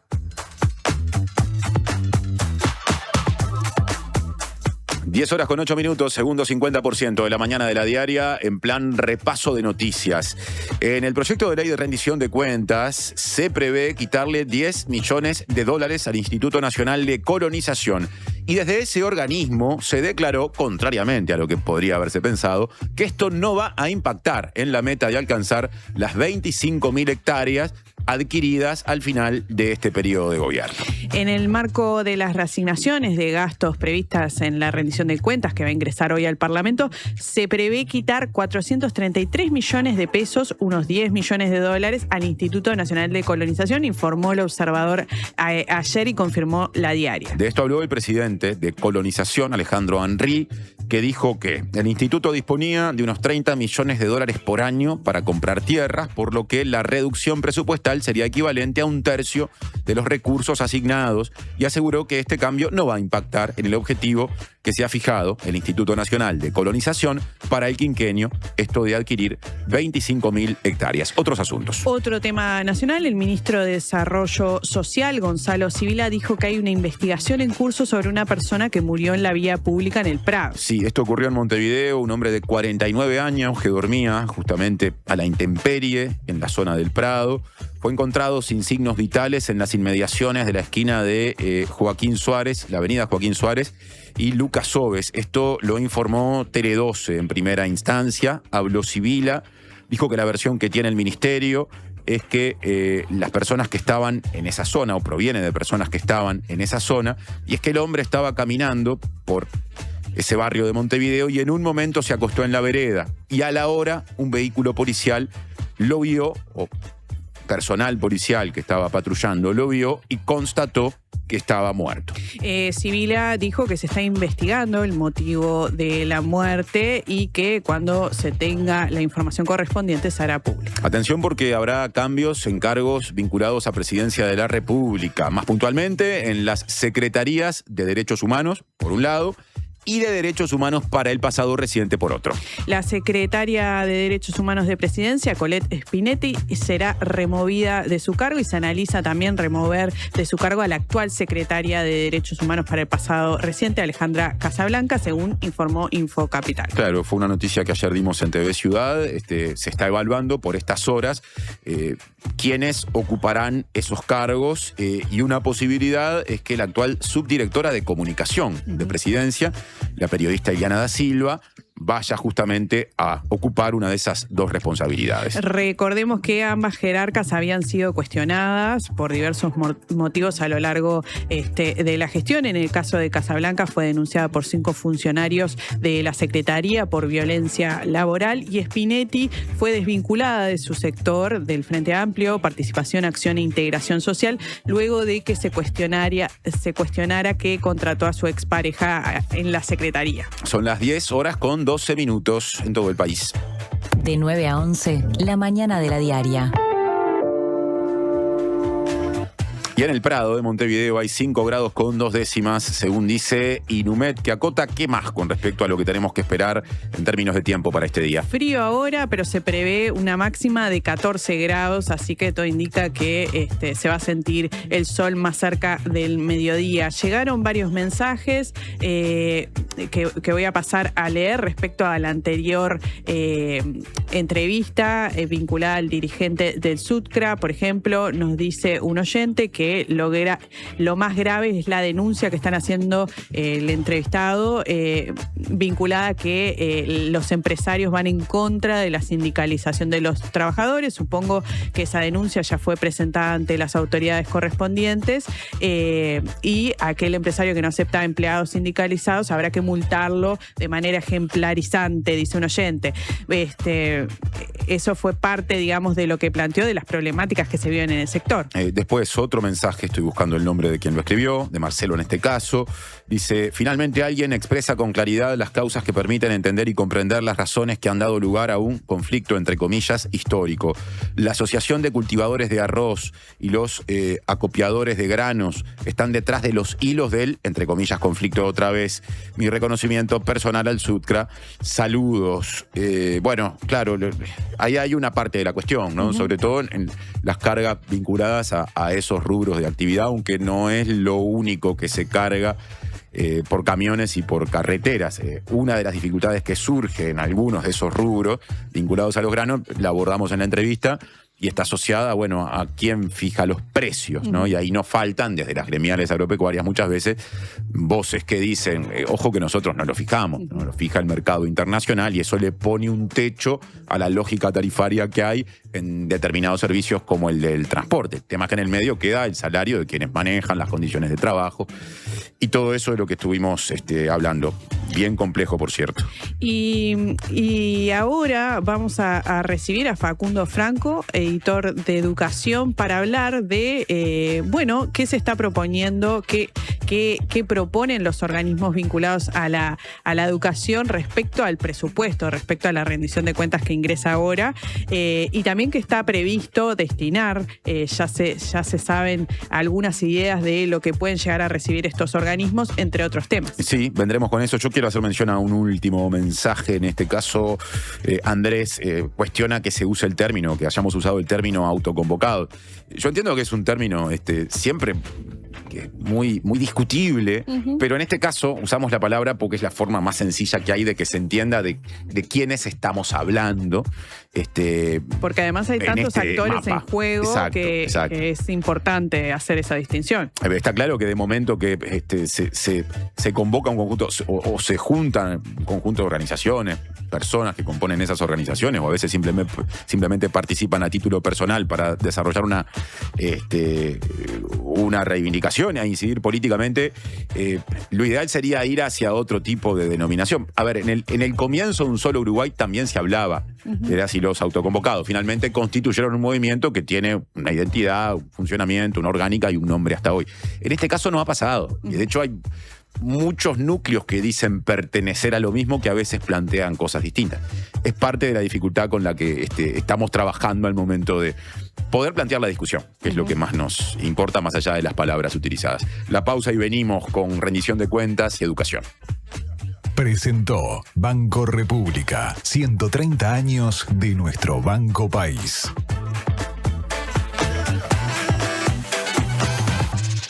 Amor, ¿sabes que si ganamos en la promo de Estaciones ANCAP nos vamos a Noruega? Oh, siempre soñé con ir a Noruega. Bueno, yo en realidad prefiero el calor, la playita. Ah, bueno.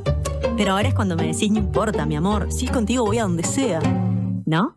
Carga y viaja con Estaciones ANCAP. Con cada carga mayor a 500 pesos, generás chances para el sorteo de uno de los 12 premios para viajar a donde quieras, cuando quieras y con quien quieras. Envía tu comprobante por WhatsApp al 098 80 60 06 o participa automáticamente con ANCAP Puntos o ANCAP para tener doble chance. Y si querés triple chance, usa la app de Estaciones ANCAP. ¿Y vos? ¿A dónde irías? Carga y viaja en Estaciones ANCAP.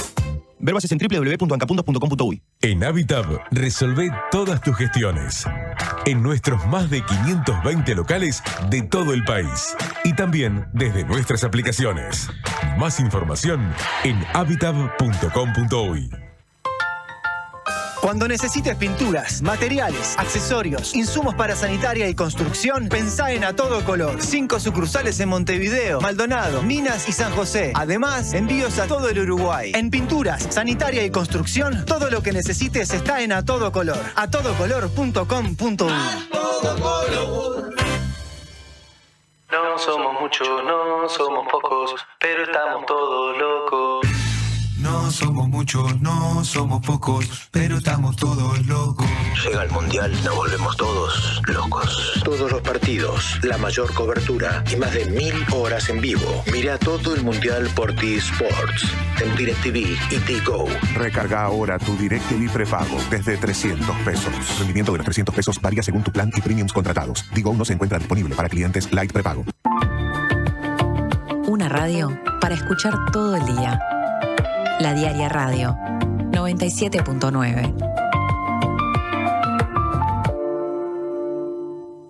Estas vacaciones de invierno, ir al Solís es un gol. 7 espectáculos para divertirte y disfrutar en el Teatro Solís. 1930. Misión Futuro de Ruperto Rock and Roll. Las 4 estaciones de Vivaldi. Alfombras mágicas y las bichipelotas. La máquina del tiempo. Agua. El faro del fin del mundo. Y alfombras mágicas de paseo. Del 27 de junio al 12 de julio. Entradas en venta en Ticantel y boletería del teatro. Teatro Solís, Intendencia de Montevideo.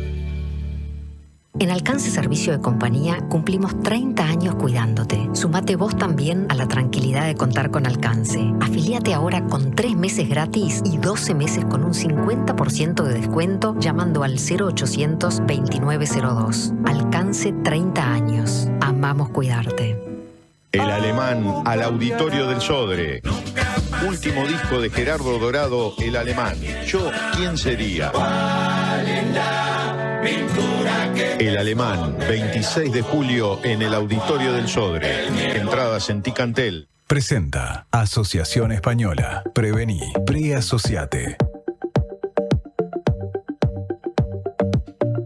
10:19, momento de recibir al editor de Educación de La Diaria, Facundo Franco, que va a hablar del proyecto de ley de rendición de cuentas, en clave fundamentalmente de ANEP y de UDELAR, contrastando las aspiraciones presupuestales de esas dos ramas, digamos, del sistema educativo, y lo que el Poder Ejecutivo, a través del proyecto de ley que hoy ingresará formalmente al Parlamento, está, por lo menos a priori, dispuesto a dar.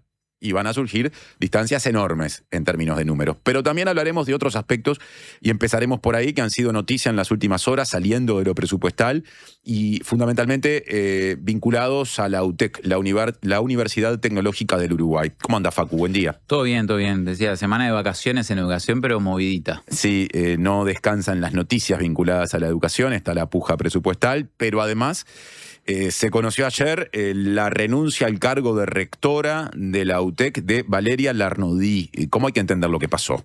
Bueno, según estuve averiguando y hablando con distinta gente de la UTEC, era algo que la rectora tenía ya como bastante previsto, principalmente pensando en fin de año.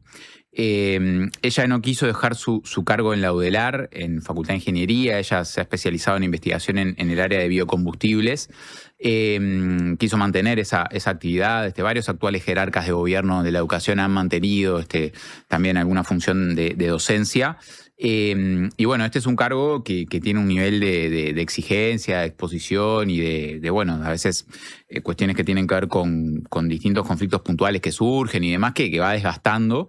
Y lo que precipitó la decisión de Larnaudí es algún tema de salud, digamos, que venía arrastrando sobre todo este año, se había intensificado un poco y bueno, hubo una recomendación médica concreta de que si no precipitaba esa renuncia podía haber alguna complicación mayor. No hay mayores detalles de cuál es esa situación de salud, es un tema obviamente personal, pero bueno, esto cayó un poco por sorpresa, ¿no? Inclusive en algunos integrantes del propio consejo directivo. Hubo alguna especulación con algunos episodios que fueron noticia la semana pasada en la UTEC, con la renuncia de la directora del ITR, el Instituto Tecnológico Regional del Centro Sur, que se ubica en Durazno, a partir de una denuncia por hostigamiento y acoso laboral que había hecho una trabajadora que integraba el sindicato de docentes de la UTEC, de trabajadores de la UTEC, el CITUTEC, en 2020. Esto también fue medio sorpresivo, sobre todo porque la justicia ya había laudado, el Ministerio de Trabajo y Seguridad Social se expidió ahora hace poquito, después de 6 años, ¿no? de realizada la denuncia. Y bueno, eso generó también algunas tensiones en cuanto a si de alguna manera respaldar el accionar del anterior consejo directivo y que había desestimado esas denuncias y argumentado en contra, o en su lugar hacer caso, digamos, al dictamen del Ministerio de Trabajo y Seguridad Social, que plantea una multa, además económica, a la UTEC de unos 350.000 pesos aproximadamente.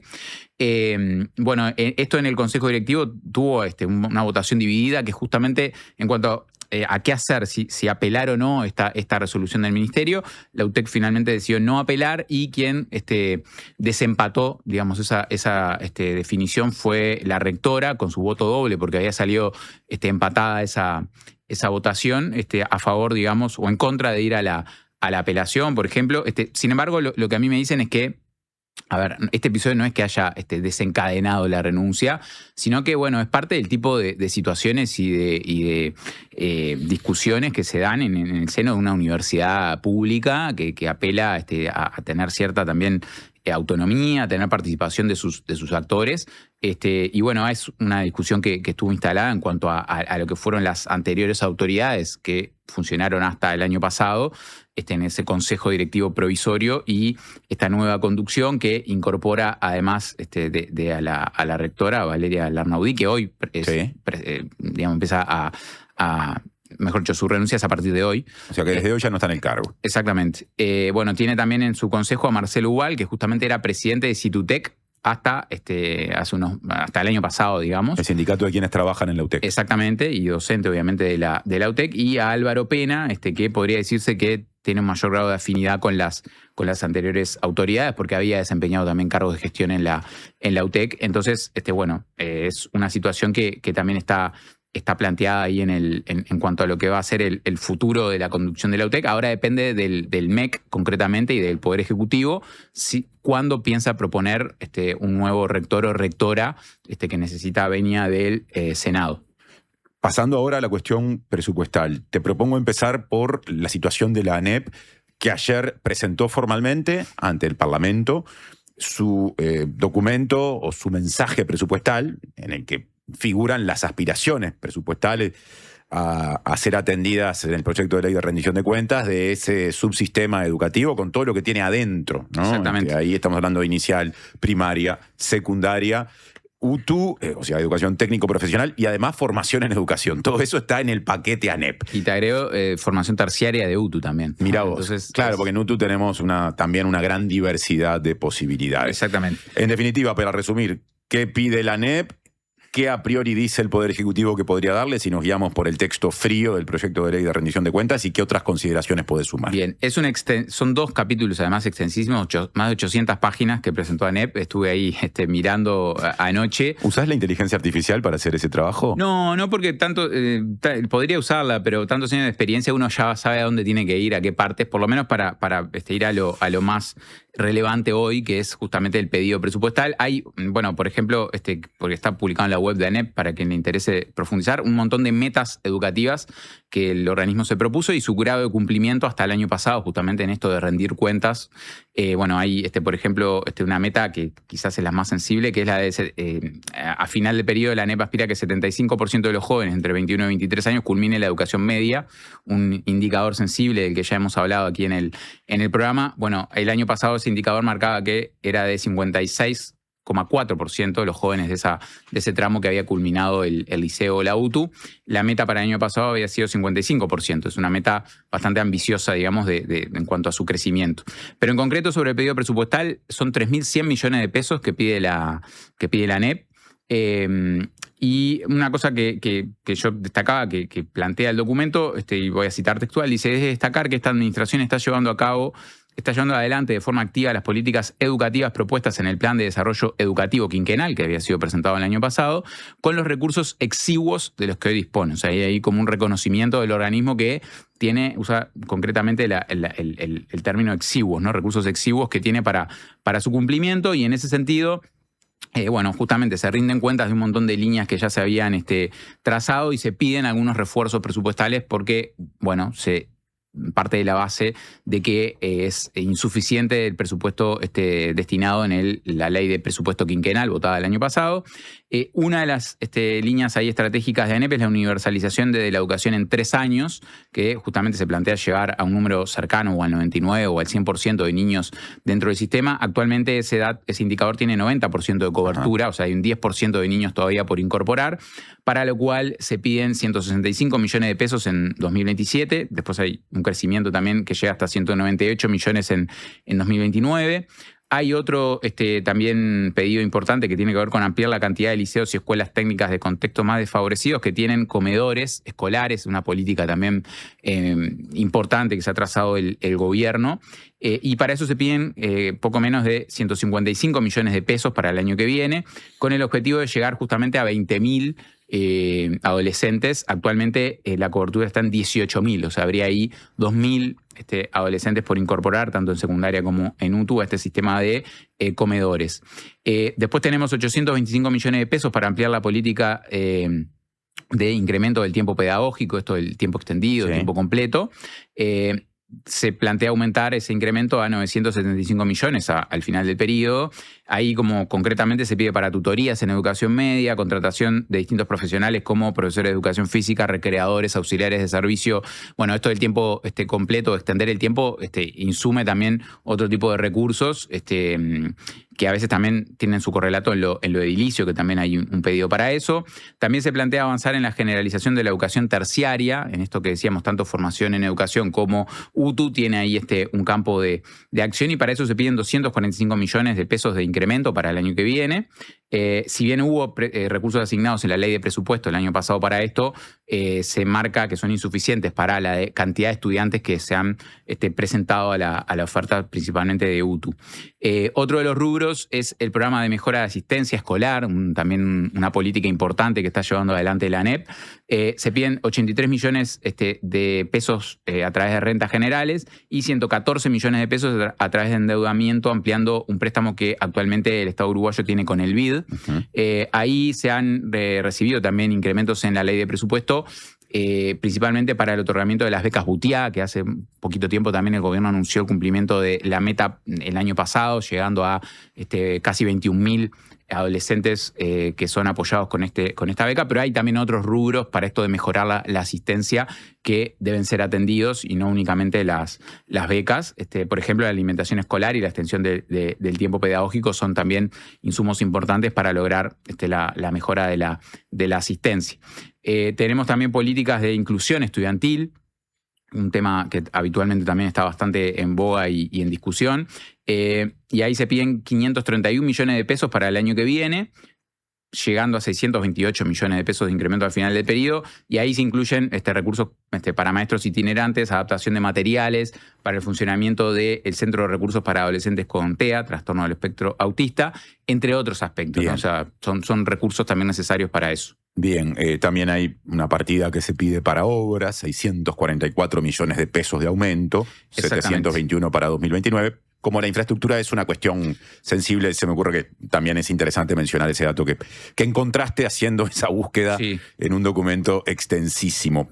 Para cerrar el capítulo ANEP, me interesa hacer el contraste entre los 3.100 millones de pesos que pide ANEP y lo que el proyecto de ley de rendición de cuentas otorga a priori, sin perjuicio de lo que después se pueda reasignar en la discusión política parlamentaria, porque la diferencia es enorme. ¿Cuál es? Bueno, lo que va a recibir ANEP en las próximas horas, a través del articulado propuesto por el Poder Ejecutivo, son 300 millones de pesos, o sea, el 10% básicamente de lo que está pidiendo para el año que viene, ¿no? Hay una diferencia ahí bastante importante entre lo que el organismo necesita, que además hubo una discusión interna en el Codicen de la ANEP. Este pedido presupuestal salió solo con los votos de los consejeros oficialistas. Los consejeros docentes entienden que ANEP debería pedir el doble de lo que está pidiendo, ¿no? O sea que ahí sería 5% lo que otorgó el gobierno en relación al pedido.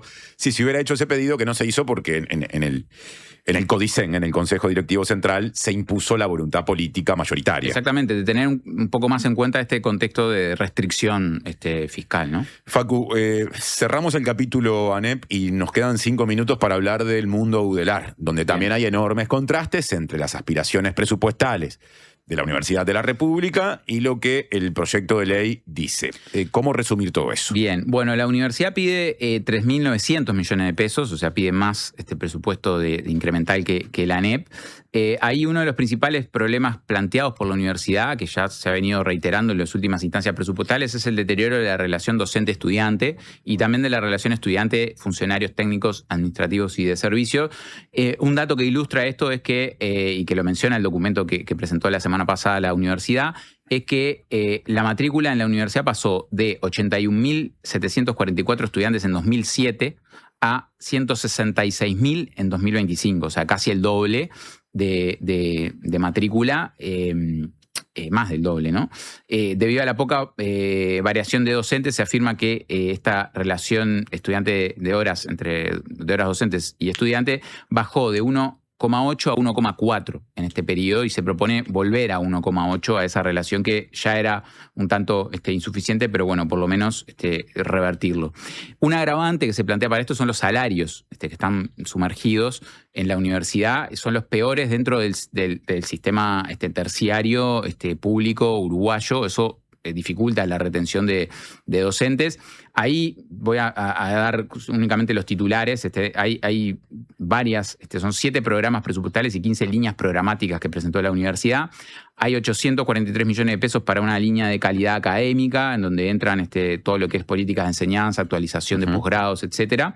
Después más de 1.000 millones de pesos para el programa de transformación y transparencia institucional, donde ahí se plantea justamente la necesidad de aumentar la cantidad de docentes y funcionarios técnicos, administrativos y de servicio, además de otras líneas que tienen a cargo la mejora de la gestión. Después, para el programa que se llama Universidad Inclusiva y Efectivización de los Derechos de las Personas, se piden 485 millones de pesos, y ahí justamente entra el capítulo de becas estudiantiles. La universidad pide poder financiar el 100% de los pedidos que le llegan a nivel de becas, y ahí otra línea también importante tiene que ver con la inserción de la universidad en el Sistema Nacional Integrado de Salud, y ahí principalmente hay una línea que tiene que ver con hospital de clínicas y poder culminar la obra de refuncionalización que fue anunciada en el gobierno anterior en 2030. Ahí se piden 189 millones de pesos para eso, y también para formar recursos humanos en el área de salud en otras zonas del país.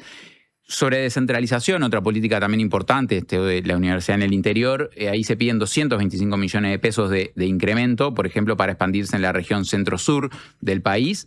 El plan de obras de la universidad es otra política importante. Se piden 284 millones de pesos incrementales. Ahí se incluyen tanto obras en el interior, con ampliación de locales, construcción de nuevos locales, y obras que ya están en desarrollo en Montevideo. Quizás la más visible es la de la nueva Facultad de Humanidades y Ciencias de la Educación, ahí en la zona de Parque Rodó, que es una obra que está ya en curso. En Eduardo Acevedo, si no me equivoco, entre Maldonado y Canelones, ¿no? Exactamente. Un viejo corralón de la Intendencia de Montevideo. Ahí está. Facultad de Química también tiene un proyecto de refuncionalización de su edificio. Y una, quizás como para cerrar esto de los pedidos, un pedido que resulta también, no sé si novedoso, pero al menos interesante, es la universidad pide 876 millones de pesos principalmente para poder pagarle el 100% del salario vacacional a sus docentes y funcionarios. La universidad hoy tiene presupuesto para una partida que apenas llega al 40% del salario vacacional. Esto del salario vacacional fue retirado, digamos, como un beneficio de los trabajadores de la universidad en la dictadura. Y ahí lo interesante de esto es que hay un mecanismo que propone la universidad para financiar esto, que es obtener una baja, digamos, en los aportes patronales que paga la universidad. Hoy paga casi 20% de aportes patronales. Pide básicamente equipararse a otros entes autónomos y servicios descentralizados del sector comercial e industrial del Estado uruguayo, que pagan 7,5 de aportes patronales. Ahí entiende la universidad que hay una discriminación, y además hay una discriminación extra, por ejemplo, en relación a las universidades privadas, que según ha planteado el rector Héctor Cancela, no pagan, están exoneradas directamente de aportes patronales. La universidad paga casi 20%. En el caso de la ANEP, lo que el texto del proyecto de ley dice, el gobierno está dispuesto a otorgarle en términos de recursos, es más o menos el 10% de lo que la ANEP pidió. ¿Qué da esa relación en el caso de la UDELAR? Bueno, la universidad, según la información que tengo, es que va a recibir 100 millones de pesos de los 3.900 que había solicitado, o sea, 2,5% de su pedido, y además con otra limitante, que esos 100 millones de pesos van a ir principalmente para becas estudiantiles, lo cual quiere decir que todas las otras políticas que mencioné quedarían desatendidas. bueno, desde la universidad se va a intentar por lo menos que pueda llegar tanto a becas de grado y de posgrado. Y bueno, ya como para cerrar quizás, simplemente mencionar que en ambos organismos, tanto en la ANEP como en la Universidad de la República, hay, por un lado, un reconocimiento de que, obviamente, esto que se va a terminar asignando es insuficiente. Va a haber una apuesta por lograr reasignaciones también en la etapa parlamentaria de la discusión para obtener un poco más de incremento.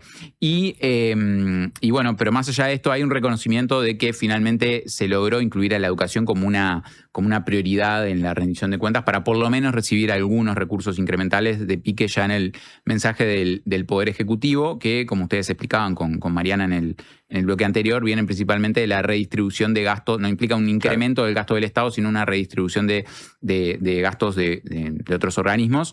Y bueno, tengo la información también de que la UTEC va a recibir un incremento mucho más también moderado, pero bueno, por todo este episodio que ocurrió con la renuncia de la rectora, esto ha quedado un poco también en segundo plano, así que podremos desarrollarlo también próximamente en la situación de la UTEC. Muchas gracias, Facu, por este resumen tan importante que me parece que plantea una discusión que recién está empezando. Hasta la próxima. Nos vemos. ¿Qué pasa con la rendición de cuentas y el sindicato de la Policía Nacional? ¿Cómo observan desde el CIPOLNA los recursos que se van a destinar? Como un tema que está vinculado con esto que ahora abordábamos desde la educación, pero además, y más importante porque es el asunto del que hablaremos fundamentalmente en el bloque que viene, ¿cómo observa el CIPOLNA la iniciativa del gobierno de usar vehículos militares para tareas de patrullaje, eventualmente con alguna participación, por lo menos en alguna primera etapa, de personal militar que estaría dentro de esos vehículos junto con el personal policial, que es el que realiza fundamentalmente la tarea de patrullaje y se encarga de la seguridad interna? De eso hablaremos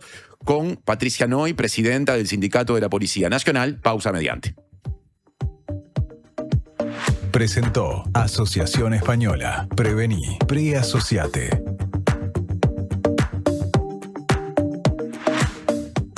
Desarrolla las habilidades que estos tiempos exigen y transforma cada desafío en una oportunidad.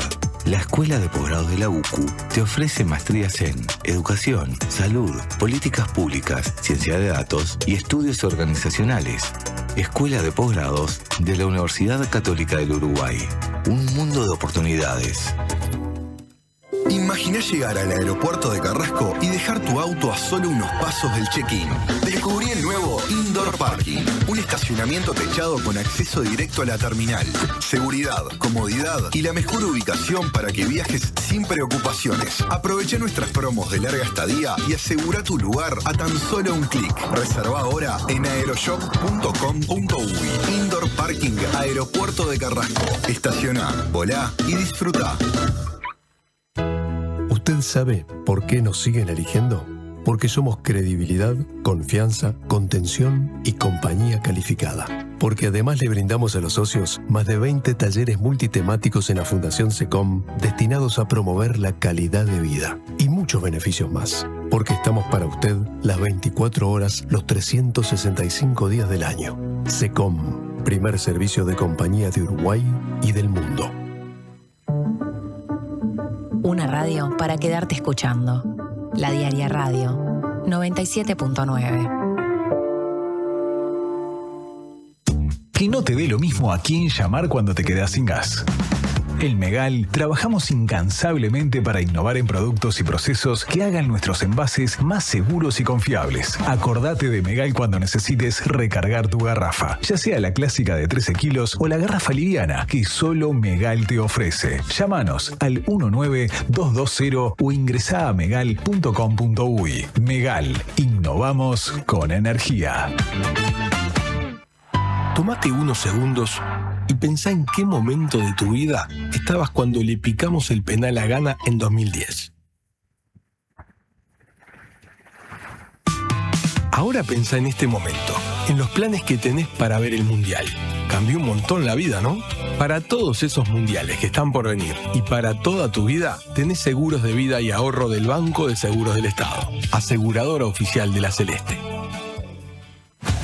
Esta promo te está llamando. Si tenés un plan de internet hogar de Antel, tenés 3 meses de plan premium de Disney Plus sin costo adicional para que vivas los mejores partidos, los deportes en vivo de ESPN y tus series y películas favoritas. Además, llevas un Antel Box a mitad de precio para convertir tu TV en un Smart. Pedilo ahora en antel.com.uy. Antel, el futuro lo creamos juntos.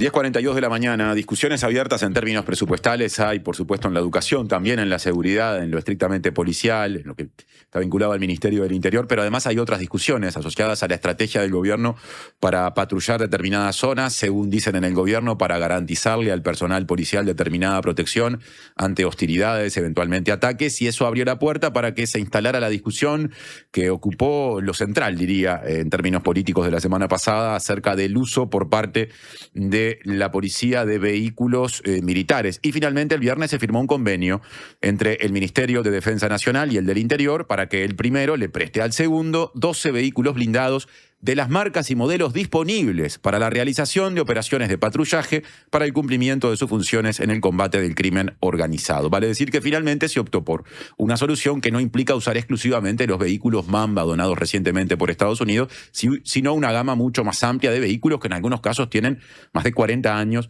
en poder del ejército. ¿Qué piensa de esta discusión y de la solución que el gobierno terminó poniendo arriba de la mesa el Sindicato de la Policía Nacional? Nos lo cuenta a continuación Patricia Noy, que es presidenta justamente de ese sindicato. ¿Cómo te va, Patricia? Bienvenida. Buenos días, muchas gracias. Hay muchos sindicatos policiales. ¿Qué característica saliente tiene, esto te lo pregunto de arranque como introducción, el CIPOLNA, que es el sindicato que vos presidís? Bueno, nosotros somos el sindicato más grande, más representativo. Como bien decís, sí, hay muchos sindicatos policiales.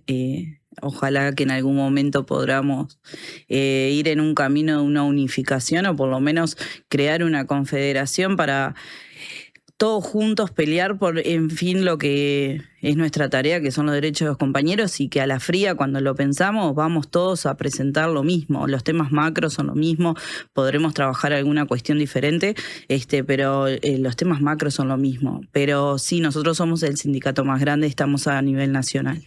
Con respecto a lo que yo resumía al comienzo, este convenio ya firmado entre Defensa Nacional e Interior para que 12 vehículos puedan ser usados para tareas de patrullaje, lo que implica que haya personal policial en ellos.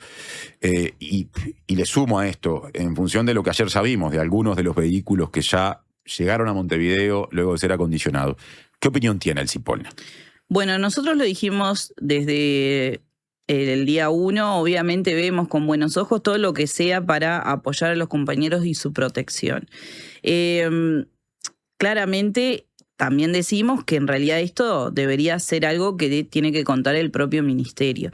Hoy los vehículos que en realidad están operativos, que tienen estas características de que son blindados y brindan otra seguridad, activamente son 4. Y en sí, del patrullaje continuo, son 2 los que se utilizan. Y los tiene la Guardia Republicana. Y los tiene exactamente la Guardia Republicana. Ajá. Entonces, entendemos que sí, obviamente, se necesitan este tipo de vehículos, porque no solo la Guardia Republicana patrulla esas zonas. En los operativos hay gente de todas las unidades, de las ORPM, investigaciones, que también esos compañeros corren ese riesgo al ingresar a esos lugares, porque cuando están los operativos, o sea, obviamente vos tenés un despliegue de una gran cantidad de funcionarios.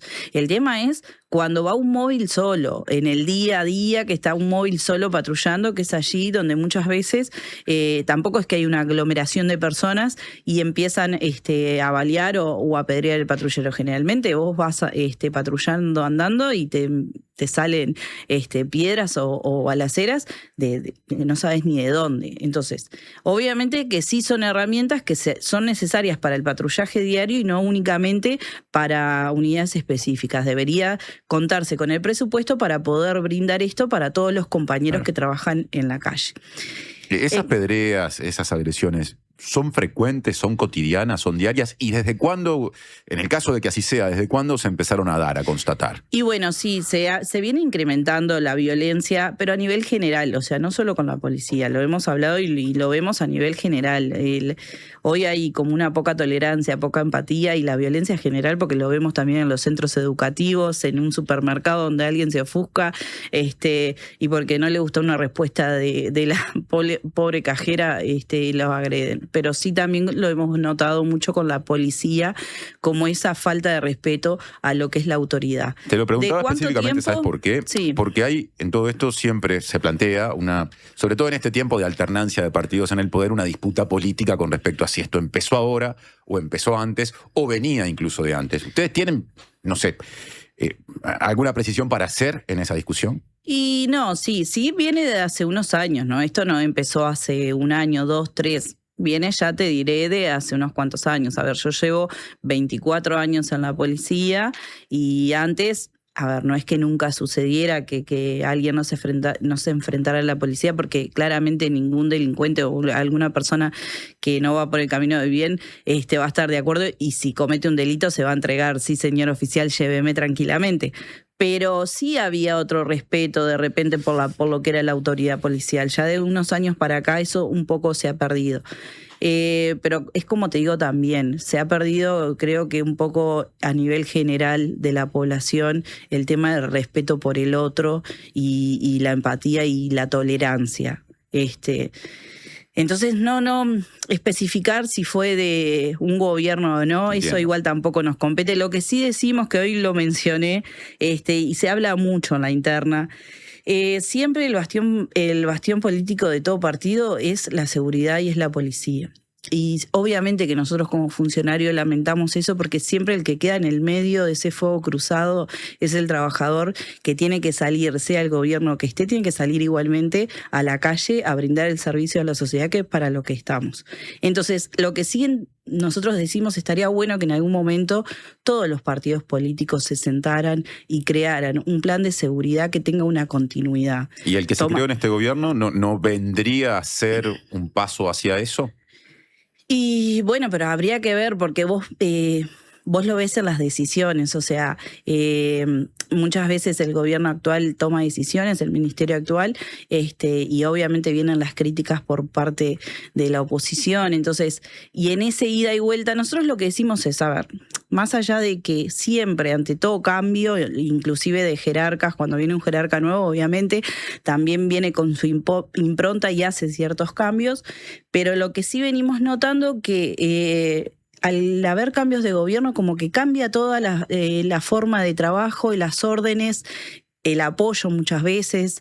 Entonces eso también genera esa incertidumbre en el funcionario de, bueno, ¿qué hacemos? ¿Cómo trabajamos? Cuando nos estamos acostumbrando a una modalidad de trabajo, nos cambian y vienen con órdenes totalmente diferentes y modalidades totalmente diferentes. Entre el gobierno pasado y el anterior se dio un cambio así tan fuerte, porque en general las autoridades, incluso pese a las disputas y discusiones continuas, dicen, no, hay algunas continuidades, hay algunos jerarcas, pienso en Diego Sanjurjo, que han seguido.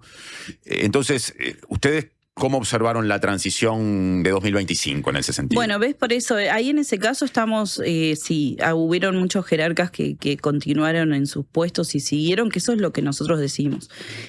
Tomar lo que está bien, mantenerlo, continuarlo, y lo que está mal, bueno, buscar una modificación, pero que no sean cambios bruscos. A ver, también puede pasar, y eso no es algo ilógico, de que capaz que el plan que se puso en funcionamiento, bueno, sí, no resultó o no dio los resultados que se esperaba y hay que hacer alguna modificación. Eso está dentro también de las bases. O sea, yo recuerdo en su momento cuando se quiso implementar se me fue el nombre. Cuando hicieron los cambios, que viste que las comisarías las abrieron, o sea, y habían los distritos. Sí.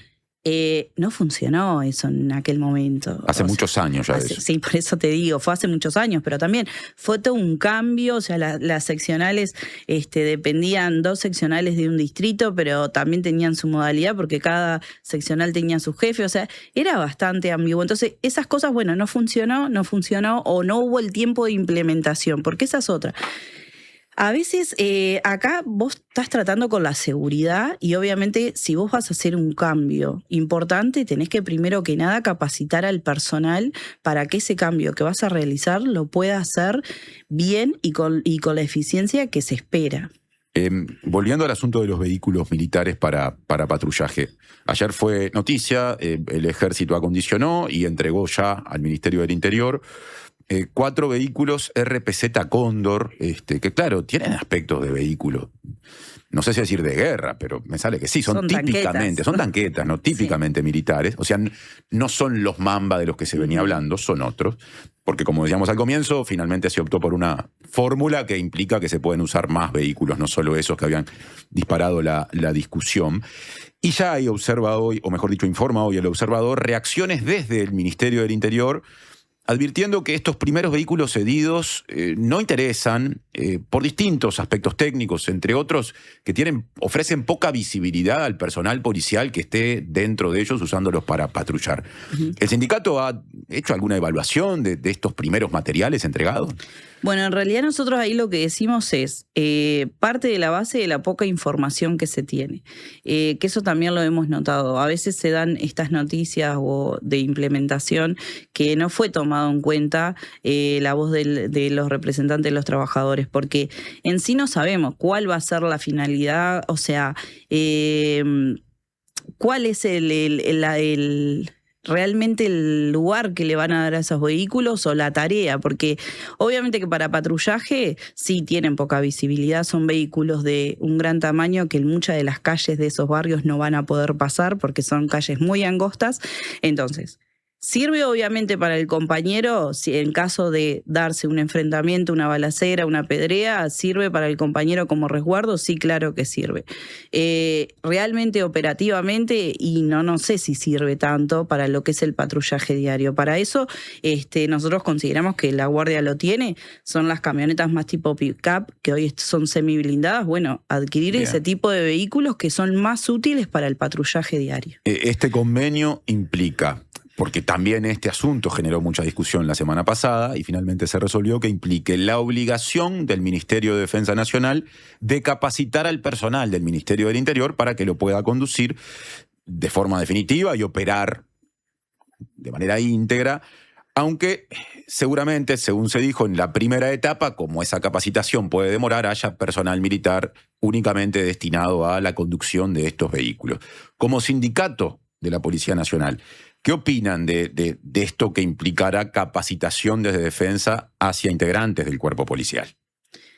En realidad lo vemos bien porque es lo que dijimos desde entrada, que tiene que ser todo personal policial. ¿Por qué?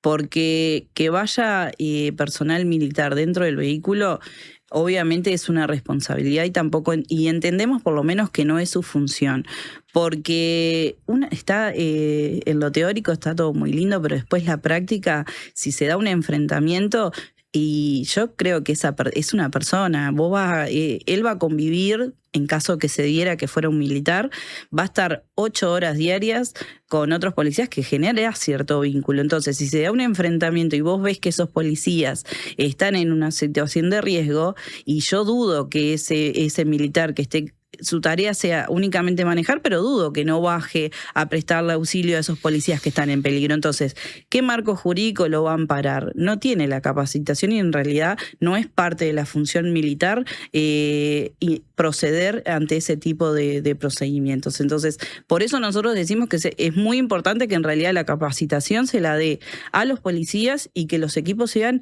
únicamente policías. Que aparte también sabemos, porque es de público conocimiento, que los militares perciben un salario mucho menor que el de un policía. Entonces, si nosotros peleamos por lo justo, mismo dentro del Ministerio del Interior, que al igual tarea, igual remuneración, sería bastante hipócrita de nuestra parte que avalemos que un trabajador que gana menos que lo que gana un policía salga a desempeñar, como quien dice, la misma tarea. Bien. Para cerrar, Patricia, te pido una breve reflexión. Esto ameritaría seguramente en el futuro una entrevista más extensa con respecto a lo que dijo el ministro Carlos Negro acerca de recursos para el Ministerio del Interior y para la función policial específicamente, incluidos en el proyecto de ley de rendición de cuentas que hoy entrará al Parlamento. Habló de incorporación de nuevas tecnologías para control y seguridad, adquisición de automóviles y motos, algo de eso recién mencionaste, y también en materia de presencia policial, la creación de 300 cargos policiales destinados en especial a Montevideo y el área metropolitana para generar mayor presencia en barrios con mayor actividad delictiva. ¿Qué opinión tienen ustedes de esto que dijo Negro? Bueno, claramente que nosotros, el Ministerio del Interior necesita más recursos. Nosotros salimos de una ley de presupuesto diciendo que el presupuesto que se destinó al Ministerio es insuficiente. Otra de las cosas que nosotros también observamos es que no hubo esa promesa de 2.000 nuevos funcionarios. Nosotros entendemos que no se cumplió, porque en realidad muchos de los ingresos que hubieron eran las vacantes que habían en las jefaturas. Entonces entendemos que no hubo. Habría que ver si esto realmente serían 300 nuevos ingresos. Y obviamente hoy la situación más crítica es la capital del país, pero no podemos olvidarnos también del interior del país, donde también hay mucha falta de personal, y cuando vos saturas mucho una zona, evidentemente la delincuencia va emigrando, porque hasta hace unos años atrás en la costa, sin ir más lejos, no había la inseguridad que hoy se está viendo.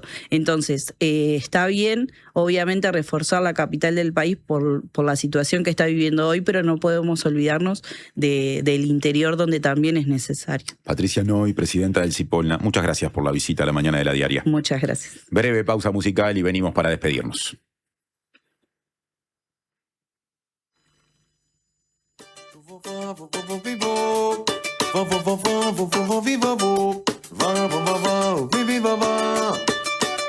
Hoy es día de Esquela, dijiste que venías. Hoy es día de Esquela, quién sabe qué hay culere. Será de trazo simple, de simples sentimientos. Será una simple esquela que buscaré. Hoy es día de Esquela, canta Jaime Ross desde Fuera de Ambiente, su disco del año 2006. Hoy es día de Esquela, que dice 18 horas Bielsa en el Centenario, 19 horas rendición de cuentas en el Poder Legislativo. Y también podría decir otras cosas, por ejemplo, no tengo la voz de Jaime, pero me sale lo siguiente: el paraíso en medio de los hombres y mujeres de la ciudad que vuelven a sus casas un martes de invierno. Tenemos derecho a regocijarnos y embelezarnos. Así que en el cierre recordamos a quienes hoy, o homenajeamos, mejor dicho, a quienes hoy van a volver martes de invierno, me los imagino, esperando el ómnibus, ¿no? Con sus ropas, con sus camperas subidas hasta arriba, porque está linda la temperatura a mediodía, pero viste que en el invierno, cuando se va el sol, te morís de frío. Y bueno, y tratando de que en la casa haya así desafíos, porque bueno, vos sos madre y lo sabes, pero también un momento de reencuentro lindo para hacerle frente a una semana que tiene mucho por delante todavía. Los dejamos entonces con Esquela de Jaime Ross. Hasta mañana, que pasen lindo. En el lugar de siempre, una nueva esquela, la esquela más esquela que vi. Es cada vez más leve, cada vez más breve. Es una esquela en blanco, la esquela más en blanco que vi. Cada vez más tuya, cada vez más clara. Es cada vez más blanca y cada vez más cerca de mí. Si hiciera yo la esquela para que tú la hallaras, sería yo la esquela y la encontrarías pegada a ti. Cada vez lo sabes, cada vez lo sabrás, cada vez que cerrás la puerta en silencio, sabrás que me despierto ilusionado por saber que